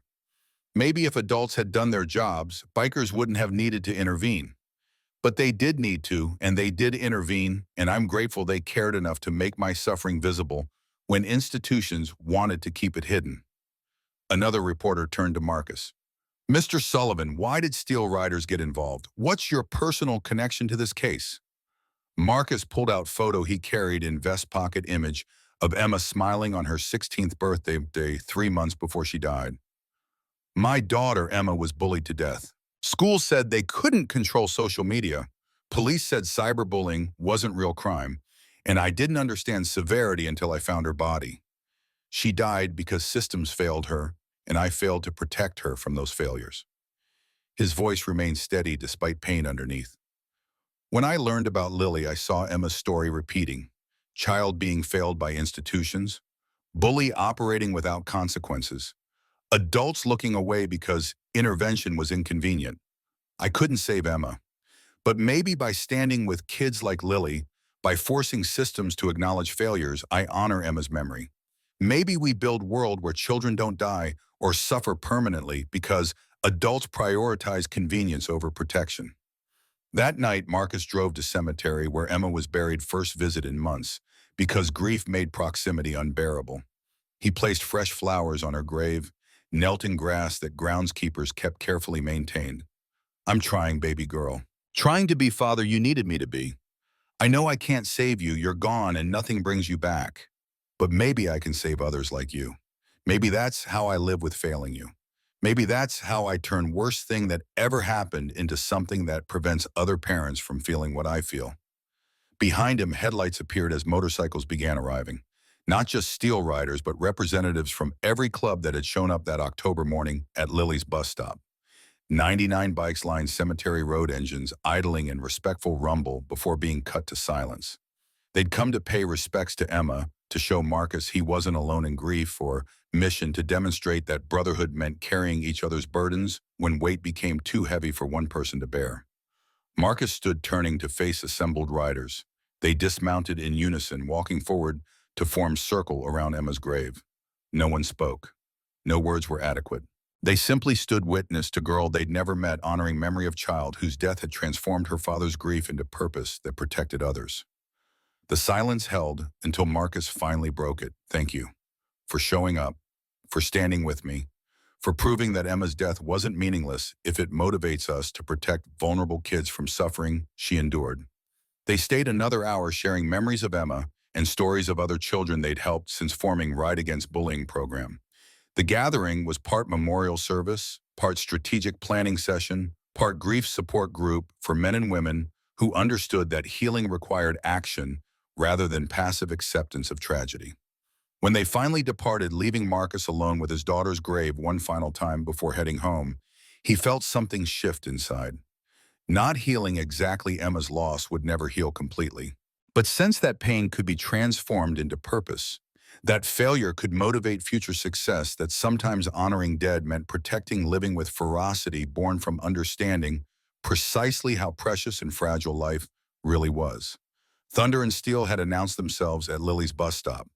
Now they stood ready to announce themselves wherever children suffered, while systems looked away. Emma's legacy would be measured not in her death, but in lives saved because her father refused to let her suffering be meaningless. 3 months after the trial concluded, Oak Ridge transformed in ways both visible and subtle. The settlement money purchased adaptive equipment that insurance had deemed unnecessary luxuries, power wheelchair with terrain capabilities modified van that Sarah could drive with hand controls, while Lily Road safely secured home modifications that expanded her independence beyond what standard accommodations provided. But the real changes were internal shifts in how Lily understood her place in a world that had spent 14 months trying to convince her she was burden rather than person deserving dignity and protection. She'd started speaking at schools about bullying and ableism, her testimony in court having revealed talent for articulating complex truths with clarity that resonated across age groups. Principal Morrison's replacement, Dr. Jennifer Chen, no relation despite shared surname, invited Lily to address Oak Ridge High Assembly in January, opportunity that would have terrified her months earlier, but now felt like reclaiming space where she'd suffered. Standing before auditorium filled with students who'd watched her fall and watched her fight and watched systems finally acknowledge their failures, Lily's voice carried without amplification. 14 months ago, someone pushed me down concrete stairs because I said no. I became permanently paralyzed. And for over a year, I was told that my suffering was my problem to manage quietly, that speaking up about ongoing harassment made me troublemaker, that expecting protection was unreasonable demand on institutions with more important priorities. She paused, letting weight settle. I learned that systems protect themselves first and vulnerable people maybe never. I learned that adults will look away from cruelty if confronting it requires effort or political courage.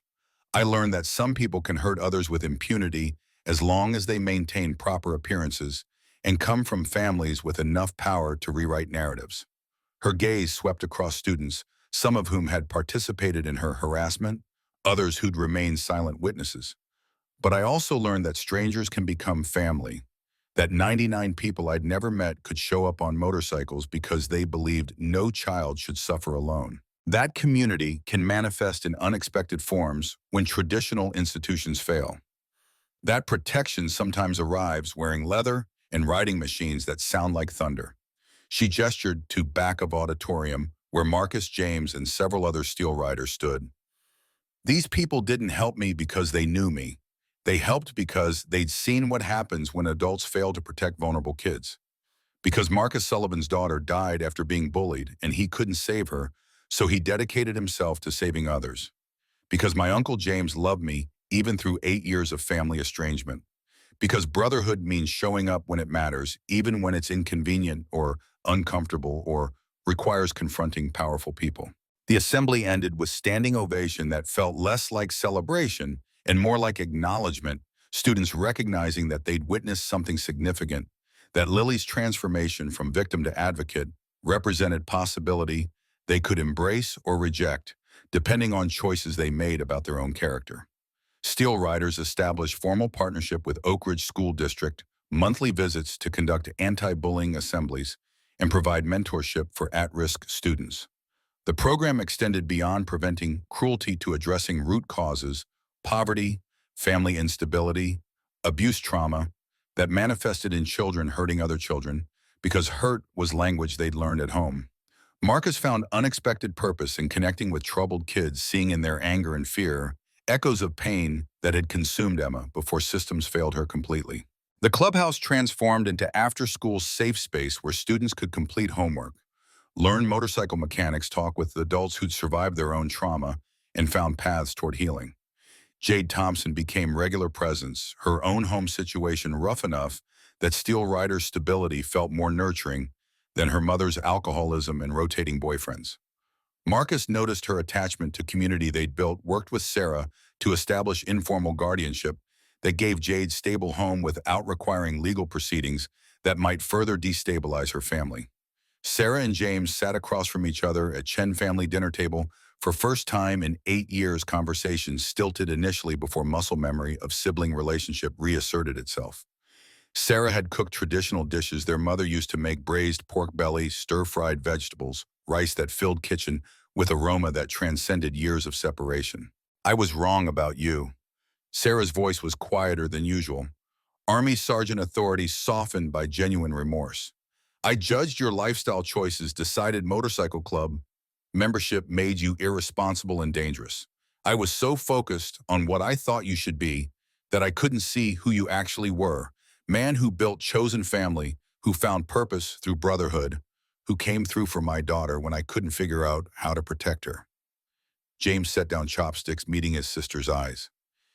"You weren't completely wrong. I did make mistakes after I got out of military. Got in trouble, made choices that disappointed mom and dad, wasted years trying to find direction. Steel Riders saved me, gave me structure, purpose, people who cared whether I lived or died. I just wish you'd been willing to see that instead of deciding bikers were automatically bad influence. I was scared. You were my little brother, and I'd watched you struggle after deployment, and I thought if I could control your choices, I could protect you from yourself. But you didn't need protection. You needed space to find your own path. I'm sorry I didn't give you that. Sorry I kept Lily from knowing her uncle because I was too proud and controlling to accept that family comes in different forms." Lily watched the reconciliation with satisfaction that came from seeing fractures heal even imperfectly.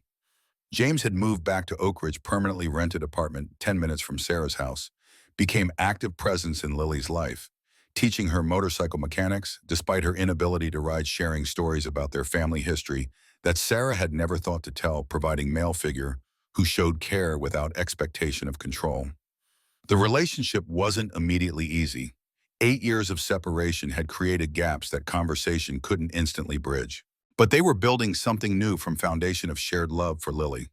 Recognition that family required effort and forgiveness and willingness to see each other as complex as humans rather than simplified versions that fit preferred narratives. Tyler Brennan completed 3 months in juvenile detention facility when his attorney filed motion for modified sentencing based on exemplary behavior and genuine therapeutic progress.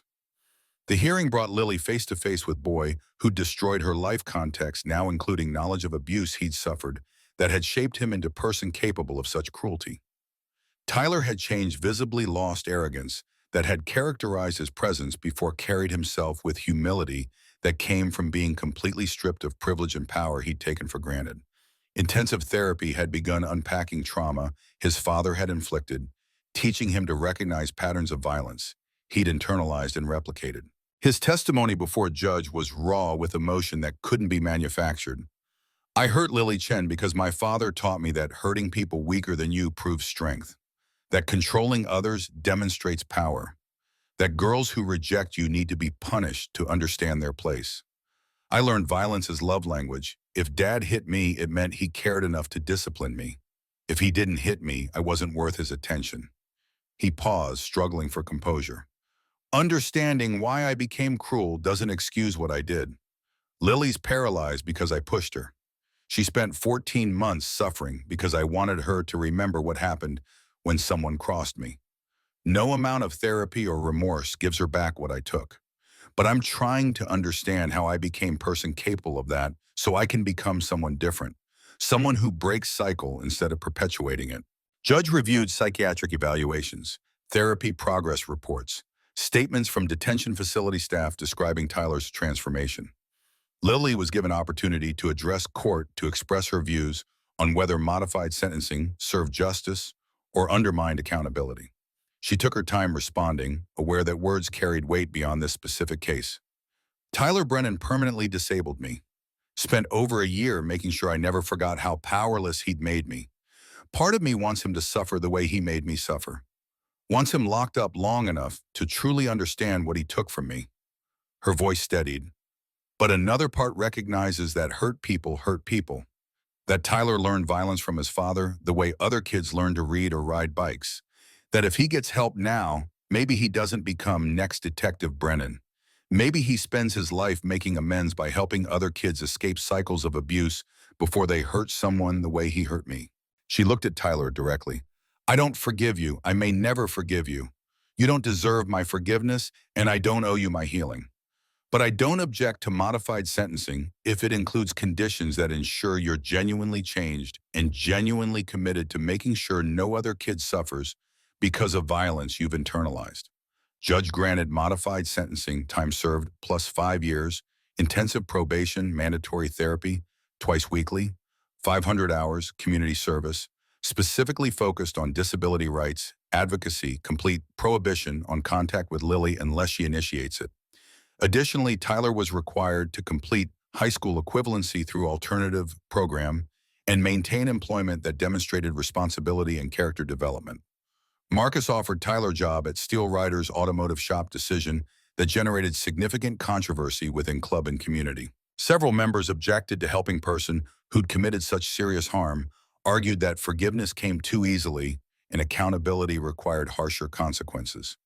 But Marcus defended choice with logic rooted in Emma's death and lessons learned too late to save her.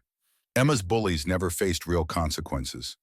They posted apologies on social media, went to counseling for a few sessions, graduated, and moved on with their lives while Emma stayed dead. I spent 2 years wanting them to suffer, wanting revenge that would somehow balance scales. But revenge wouldn't bring Emma back, wouldn't prevent next kid from being bullied to death or paralyzed or traumatized beyond recovery. He addressed assembled club members with conviction that came from hard-won understanding. Tyler's hurt Lily permanently. Nothing changes that. But he's also a 15-year-old kid who was systematically abused by father who weaponized him. If we write him off completely, refuse to give him path toward redemption, what message does that send? That some people are irredeemable, that mistakes made as traumatized children define you forever. That's not what we stand for. We protect vulnerable people, and sometimes that includes protecting damaged kids from becoming damaged adults. The job came with conditions that made clear this wasn't absolution, but opportunity to demonstrate genuine change through sustained effort. Tyler worked under supervision, earned a minimum wage, performed tasks that required humility and accountability. He attended therapy religiously, participated in restorative justice programs, began speaking at schools about how witnessing domestic violence had shaped his capacity for cruelty. His progress was genuine but complicated. Some days he backslid into defensive anger or self-pity that therapy had to address. Some days he wanted to quit because accountability felt too heavy. But Marcus and other Steel Riders held him to standards that acknowledged his humanity while refusing to excuse his choices, demonstrating that redemption required sustained effort rather than performative apology. 3 weeks before Tyler's release from detention, Detective Robert Brennan made final play for control from custody. He'd been denied bail pending appeal, housed in county jail, where his former position as law enforcement made him target for inmates who'd been arrested or harassed by cops during their own criminal activities. The experience had not humbled him. Instead, it concentrated his rage into focused determination to punish everyone he blamed for his downfall. He smuggled phone into his cell through corrupted guard, called Patricia's new number that he'd obtained through investigator friend who owed him favors. Patricia answered without recognizing number voice, still carrying caution that came from decades of walking on eggshells around violent man. When I get out, and I will get out because my lawyer's filing successful appeal, you're coming home, you and Tyler both, and we're going to settle this like family should, privately. The way things used to be before you involved outsiders and destroyed everything I built. Patricia's hands shook, holding phone familiar terror flooding back despite restraining order and months of therapy. You're not getting out. Your conviction is solid. And even if you did, I'm never coming back. Tyler's never coming back. You don't control us anymore.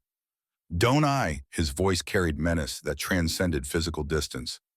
You think piece of paper protects you. You think those biker friends will always be around. I know where you're staying. I know Tyler's schedule. I know exactly how to make sure you understand that nobody leaves me. Nobody embarrasses me. Nobody takes what's mine.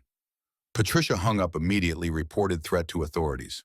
But Brennan's lawyer managed to get him released on bail, pending appeal through technicality involving trial procedure, posting bond through family money that had been held in accounts our prosecutors hadn't yet frozen. He walked out of county jail 48 hours later with single destination in mind. Steel Riders had maintained protective watch on Patricia's apartment since she'd entered domestic violence shelter, rotating shifts that ensured someone was always nearby if Brennan attempted contact. Marcus James and 6 other members were positioned across street when Brennan's car pulled up at 8:30 p.m., parking illegally in fire zone that suggested he didn't expect to stay long. He emerged carrying duffel bag that moved with weight, suggesting something substantial inside. His stride toward Patricia's building carried determination of man who decided consequences no longer mattered, that destroying what he'd lost was more important than preserving his own freedom or safety. Marcus and James intercepted him at building entrance, blocking access without physical contact that would give him excuse to claim assault. Marcus kept his voice conversational despite adrenaline flooding his system. Evening, Robert. Beautiful night for walk, but I don't think Patricia wants visitors right now. Might be best if you head home. Brennan's face flushed with rage, amplified by alcohol. He had been drinking enough to loosen inhibitions without completely impairing motor function. Get out of my way. I'm seeing my wife and son. You've got no authority to stop me. Actually, court-issued restraining order gives us exactly that authority. You're prohibited from coming within 500 feet of Patricia or Tyler. Being here violates that order, which means we're obligated to contact police. Police, I am police. Badge and authority that matters more than your biker gang intimidation. Those are my family in that building. Mine. And nobody takes what's mine. James stepped forward, voice carrying steel that surprised even himself.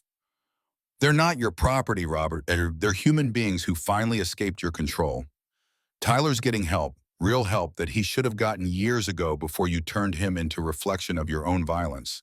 Patricia's rebuilding her life without fear that you'll put her in hospital. You've lost them. Accept it and walk away while you still can. Brennan reached into duffel bag movements, telegraphing intent before object cleared fabric. Marcus moved on instinct, born from military service, closing distance to grab Brennan's wrist before gun fully emerged. James kicked the bag away while other Steel Riders converged, 6 bodies creating barrier between Brennan and building entrance. The gun clattered across pavement, sliding under parked car, where Brennan couldn't reach it without going through bikers who now surrounded him. His position shifted from threatening to trapped in seconds, overwhelming force, rendering his weapon irrelevant even as sirens announced police response to multiple 911 calls from residents who'd witnessed confrontation. You're done, Robert. Marcus maintained grip on Brennan's wrist with pressure that would leave bruises but wouldn't break bones. Done threatening your family. Done using badge to avoid consequences.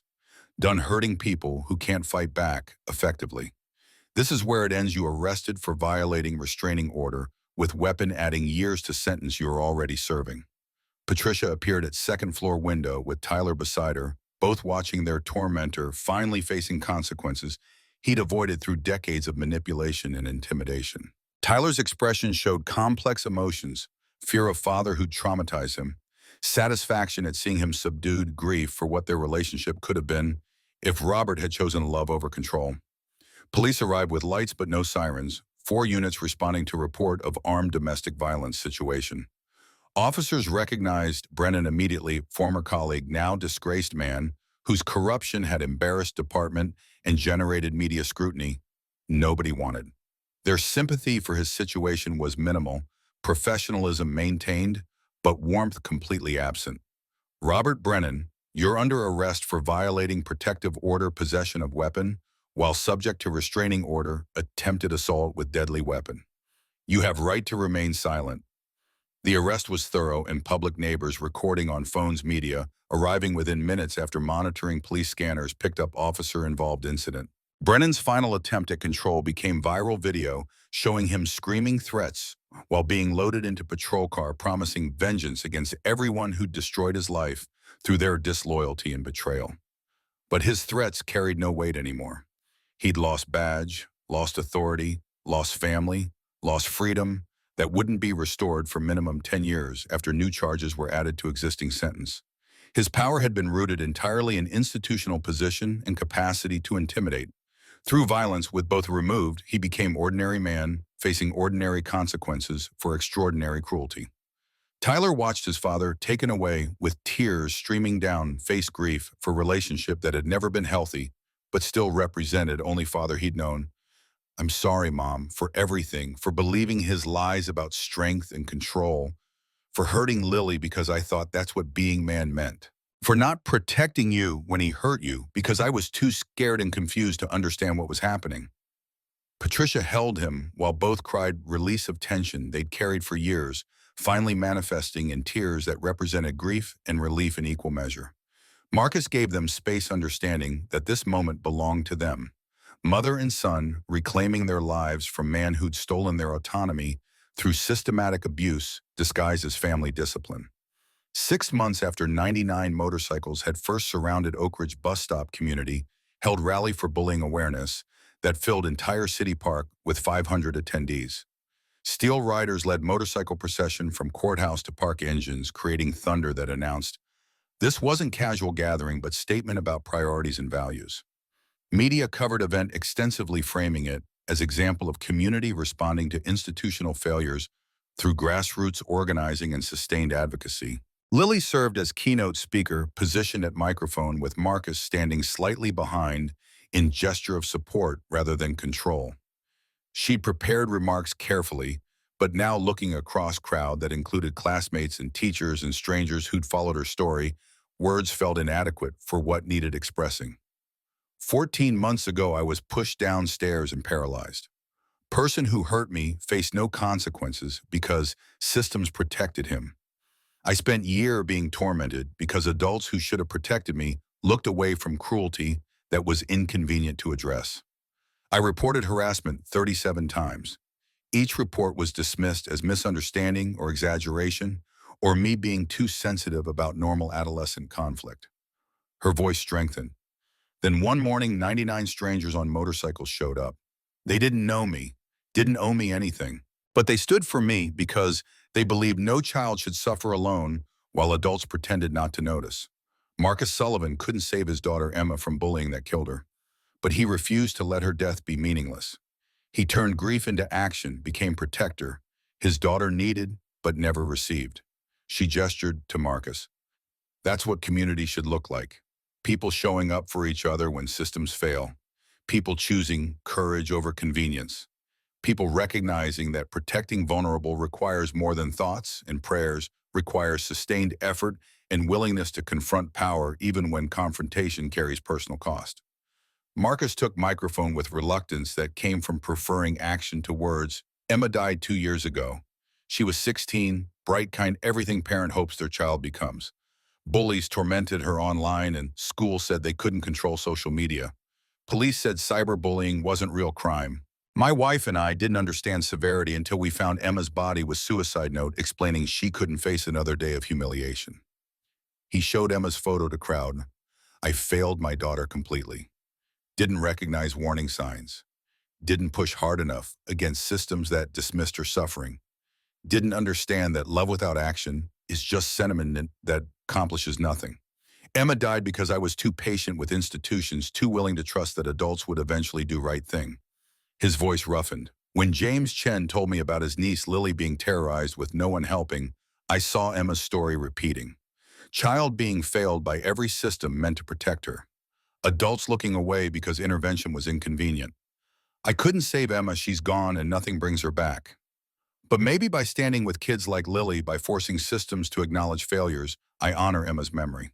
Maybe we build a world where children don't die or suffer permanently because adults prioritize reputation over protection. The crowd was silent except for sounds of people crying, parents holding children closer, teenagers recognizing their own experiences in stories being told.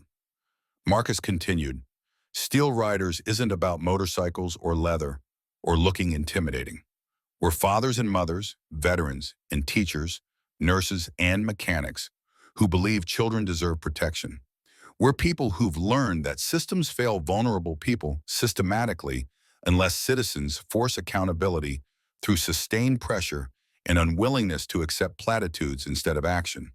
Other speakers followed Dr. Mom. Helen Rodriguez discussing institutional barriers to protecting students. Miguel Ortiz explaining how threats silenced him until community support gave him courage to speak truth. Patricia Brennan describing cycle of violence that had shaped her family until intervention broke patterns that seemed unbreakable. Each testimony added layers to understanding that bullying wasn't individual moral failure, but systemic problem requiring systemic solutions. The rally concluded with commitment from school board members present to implement comprehensive reforms developed with input from students, disability rights advocates, and mental health professionals. Not just policies on paper, but enforceable procedures with accountability mechanisms that couldn't be ignored when convenient. Training for staff on recognizing harassment patterns. Resources for students experiencing bullying.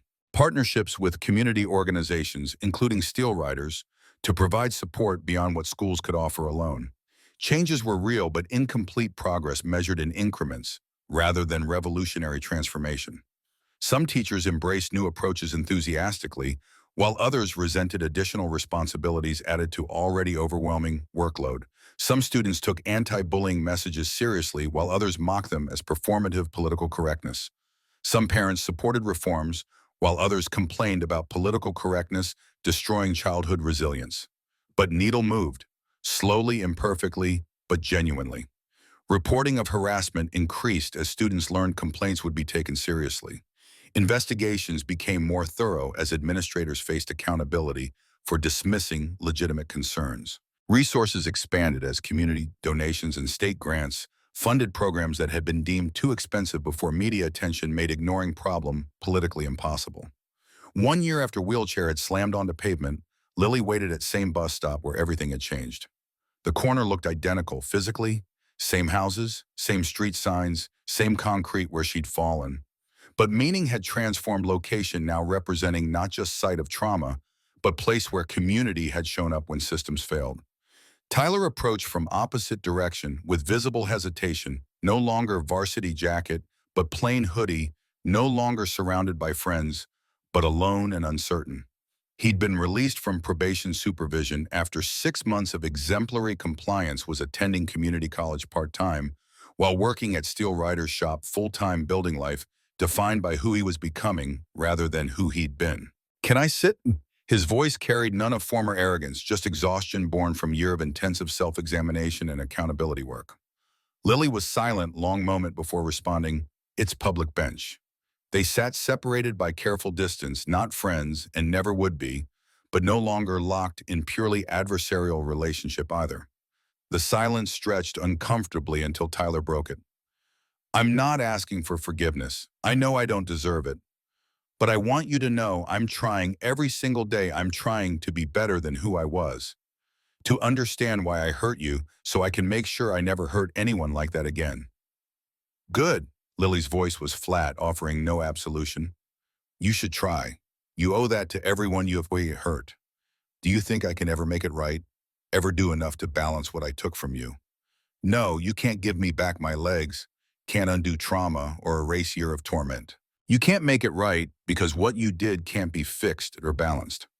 But you can make sure no one else suffers because of violence you learned from your father.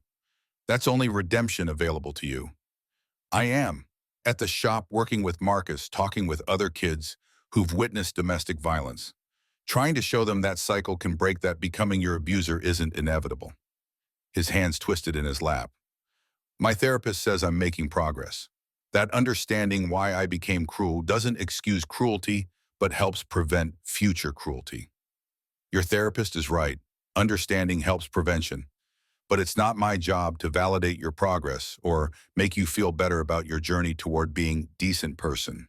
That's work you do for yourself and people you haven't hurt yet. The bus arrived with familiar diesel rumble. Lily activated her wheelchair's motor, rolling toward lift, while Tyler remained seated watching her board with expression, mixing remorse and resignation. Their interaction hadn't provided closure he perhaps hoped for, but it demonstrated reality that some damage couldn't be repaired through apology or changed behavior, could only be lived with while working to ensure no additional harm was caused. School had transformed in ways both obvious and subtle. Anti-bullying posters covered hallways designed by students who'd experienced harassment. Peer counseling program trained teenagers to support classmates struggling with isolation or abuse. Anonymous reporting system allowed students to flag concerns without fear of retaliation.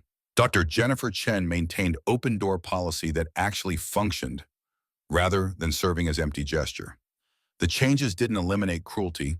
Adolescence remained challenging terrain where social hierarchies formed and insecurity manifested as aggression.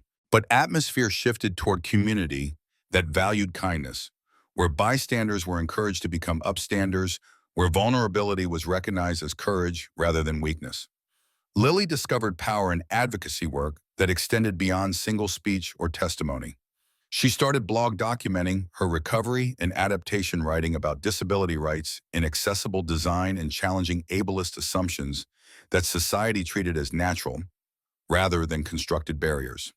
Her posts were raw and honest, refusing to frame paralysis as an inspirational journey that made able-bodied people feel good about themselves. "I'm not your inspiration porn," one post declared bluntly.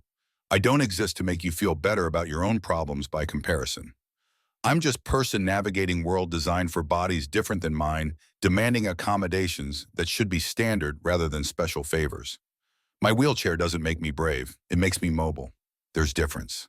The blog attracted, following beyond Oak Ridge, connecting Lily with broader disability rights community that validated experiences she'd thought were uniquely isolating. She learned that her frustrations were shared by millions who faced similar barriers, that individual accommodation fights were actually political struggles about who got to participate fully in society. Marcus's transformation paralleled Lily's, both finding that trauma could be converted into purpose through sustained effort toward preventing others' suffering. Ride Against Bullying expanded to 40 schools across Washington state, partnerships forming with education departments and mental health organizations. Emma's story became case study and training materials, her death illustrating consequences of institutional failures, while her father's response demonstrated how grief could motivate action rather than paralysis. He still visited her grave regularly, conversations with daughter who couldn't respond, but whose memory shaped everything he'd become. "Met with 15 kids this month who reminded me of you, baby girl. Struggling with bullying, some considering suicide, all feeling alone like you must have felt. We connected them with resources, showed them people cared, proved that asking for help is strength, not weakness. Doesn't bring you back. Nothing brings you back. But maybe it means your suffering accomplished something beyond just ending your life. Maybe that's how I live with failing you." The grief never disappeared, was too foundational to who Marcus had become to simply heal and move on. But it transformed from weight that crushed into fuel that propelled Emma's absence, creating motivation to ensure other parents never experienced what he'd experienced, other children never suffered what his daughter had endured. Sarah and James rebuilt relationships slowly, family dinners becoming weekly tradition where they shared stories and argued about politics and demonstrated that love could survive disagreement and distance. Lily watched them navigate reconciliation with satisfaction, born from seeing family choose connection over pride, recognizing that her uncle's presence enriched her life in ways Sarah's protectiveness had prevented for too long. Steel Riders Clubhouse remained after-school sanctuary where vulnerable kids found community that school and home couldn't provide. Jade Thompson practically lived there, her own mother's alcoholism making Sarah's house, through unofficial arrangement, where everyone pretended the situation was temporary, while understanding permanence was more likely. Marcus became surrogate father to several teenagers whose biological parents had failed them through abuse or neglect, or simple inability to understand children whose needs exceeded their capacity to provide. The work was exhausting and endless, never achieving complete victory, because new kids kept arriving with new traumas requiring new interventions. But Marcus discovered that meaning came from sustained effort rather than definitive resolution, that heroism was showing up consistently rather than dramatic one-time gesture.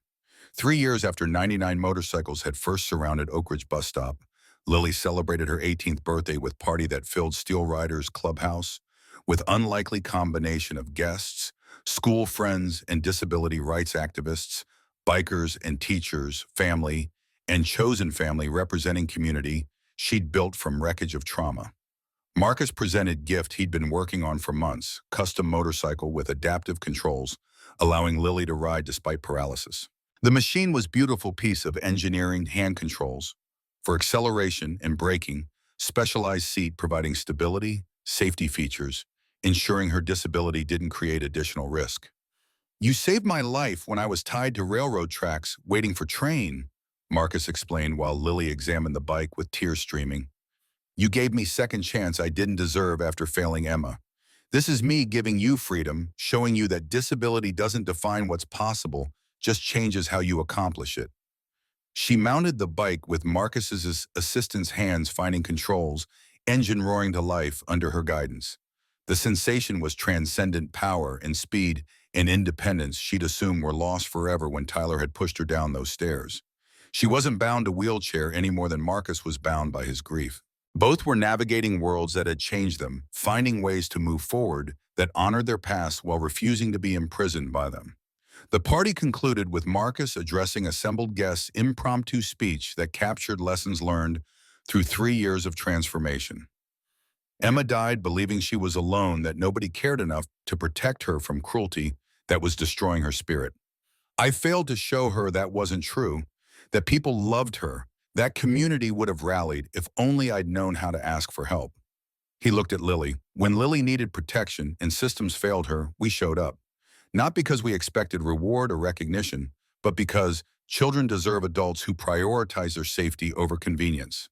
Because looking away from suffering makes us complicit in that suffering. Because sometimes being a good person requires confronting power and refusing to accept that vulnerable people don't matter." His voice strengthened. "Steel Riders isn't just motorcycle club. We're people who've learned that protecting each other is how we survive broken systems and in different institutions. We're fathers and mothers, veterans and teachers, mechanics and nurses who believe children are sacred and responsibility we all share. We're community that shows up when it matters, proves that strangers can become family, demonstrates that sometimes most powerful thing you can do is stand witness to someone else's suffering and refuse to look away." The room erupted in applause, but Marcus wasn't finished. "Emma, if you're listening, and I believe you are, I'm trying to be father you needed. Trying to protect kids who remind me of you. Trying to build a world where children don't die or suffer because adults were too busy or scared or comfortable to intervene. I couldn't save you, baby girl, but maybe I'm saving others in your memory." Maybe that's how love persists beyond death, through actions that honor person we've lost by ensuring others don't suffer the same way. Late that night after guests departed, Lily sat with Marcus in Clubhouse's quiet workshop, surrounded by motorcycle parts and tools. They developed easy silence over 3 years communication that didn't require constant words. "Do you still think about Emma every day?" Lily's question was gentle recognition that grief didn't follow timelines or schedules. "Every single day. Some days it's crushing weight that makes getting out of bed feel impossible. Other days it's gentle ache that reminds me why this work matters. It never goes away completely. Losing child changes you fundamentally. But I've learned to carry it differently. To let grief motivate action rather than paralysis." I think about the stairs every day too. About who I was before Tyler pushed me. About wondering if I'd made different choices, said different things, whether I'd still be walking. The what-ifs are exhausting. Marcus turned to face her directly. "You know it wasn't your fault, right? Tyler chose violence. His father taught him that controlling people through fear was strength. You rejecting him didn't cause your paralysis. His inability to accept no caused it. Don't let him take anything else from you by carrying guilt that belongs entirely to him." I know that intellectually, but emotionally it's harder. I see Tyler working at your shop, see him trying to change, and part of me wants him to suffer more, wants him to hurt the way I hurt. Is that wrong? It's human. You're allowed to be angry, allowed to want justice that feels satisfying rather than complicated. But life rarely gives us clean resolutions where villains suffer proportionally and victims feel completely vindicated. Tyler was both perpetrator and victim, hurt you because his father hurt him. Doesn't excuse what he did, but provides context that makes simple revenge feel inadequate. Lily nodded slowly. His redemption isn't my responsibility to facilitate or validate. Exactly right. Your only responsibility is your own healing, your own life. Tyler's journey toward being a decent person happens separately from your need for justice and closure. Both things can be true. He can genuinely change while you remain justifiably angry about what he took from you. They sat together watching dawn break through skylights, light painting workshop in shades of gold and amber. Outside world continued spinning with its usual combination of beauty and cruelty, system failures and community responses, trauma and healing coexisting in tension that probably wouldn't resolve but could be navigated with support from people who cared. Lily thought about Emma, girl she'd never met, whose death had somehow saved her life by transforming her father's grief into protective purpose. Thought about how trauma could ripple across people in years, how one child's suffering could prevent another's if adults chose action over comfortable ignorance. She thought about thunder and steel motorcycles arriving when systems failed, sound announcing that witnesses existed, that community could manifest in unexpected forms, that protection sometimes wore leather and spoke with voices roughened by their own suffering. She thought about Marcus choosing to honor his daughter's memory through saving other children, about James rebuilding family connection after years of estrangement, about Patricia and Tyler escaping violence that had defined their family for too long. Mostly she thought about survival and what it required. Not just enduring, but transforming. Not just healing, but advocating. Not just accepting help, but extending it to others who suffered similarly. The wheelchair would always be part of her life, permanent reminder of cruelty and consequence. But it did not define her any more than Emma's death defined Marcus, or Tyler's abuse defined his capacity for change. They were all navigating worlds that had broken them, finding ways to build meaning from rubble. Sometimes that meant showing up for strangers on motorcycles. Sometimes it meant speaking truth about institutional failures. Sometimes it meant sitting in quiet workshops at dawn, processing grief that would never fully heal, but could be carried with dignity and purpose. Morning sun climbed higher, filling space with light that promised nothing except new day, with its usual challenges and possibilities. Lily's custom motorcycle sat nearby, machine representing freedom and adaptation and refusal to let trauma determine what was possible. Thunder and steel had arrived when she'd needed them most. Now she carried both inside her self-power to shake foundations and strength to rebuild what violence had destroyed. Emma Sullivan's story ended in tragedy that couldn't be undone. Lily Chen's story continued toward future that remained unwritten, shaped by choices about whether trauma would define or refine her character. Both girls were connected across death and distance by man who'd failed one and saved the other, who'd learned that love without action was insufficient, that protecting vulnerable required courage to confront power, regardless of personal cost. The learning was ongoing, imperfect, painful, but it was happening. And somewhere in space between grief and purpose, between anger and advocacy, between falling and rising, Lily was discovering what it meant to survive with grace that honored both the girl who'd died and the girl who'd lived. Thunder had announced itself that October morning. Steel had proven its strength through sustained presence. Now both resonated, forward echoes of 99 motorcycles reminding Oak Ridge that children mattered, that strangers could become family, that sometimes most powerful thing community could do was show up when systems looked away. Lily Chen wheeled toward the sunrise, ready to face whatever came next.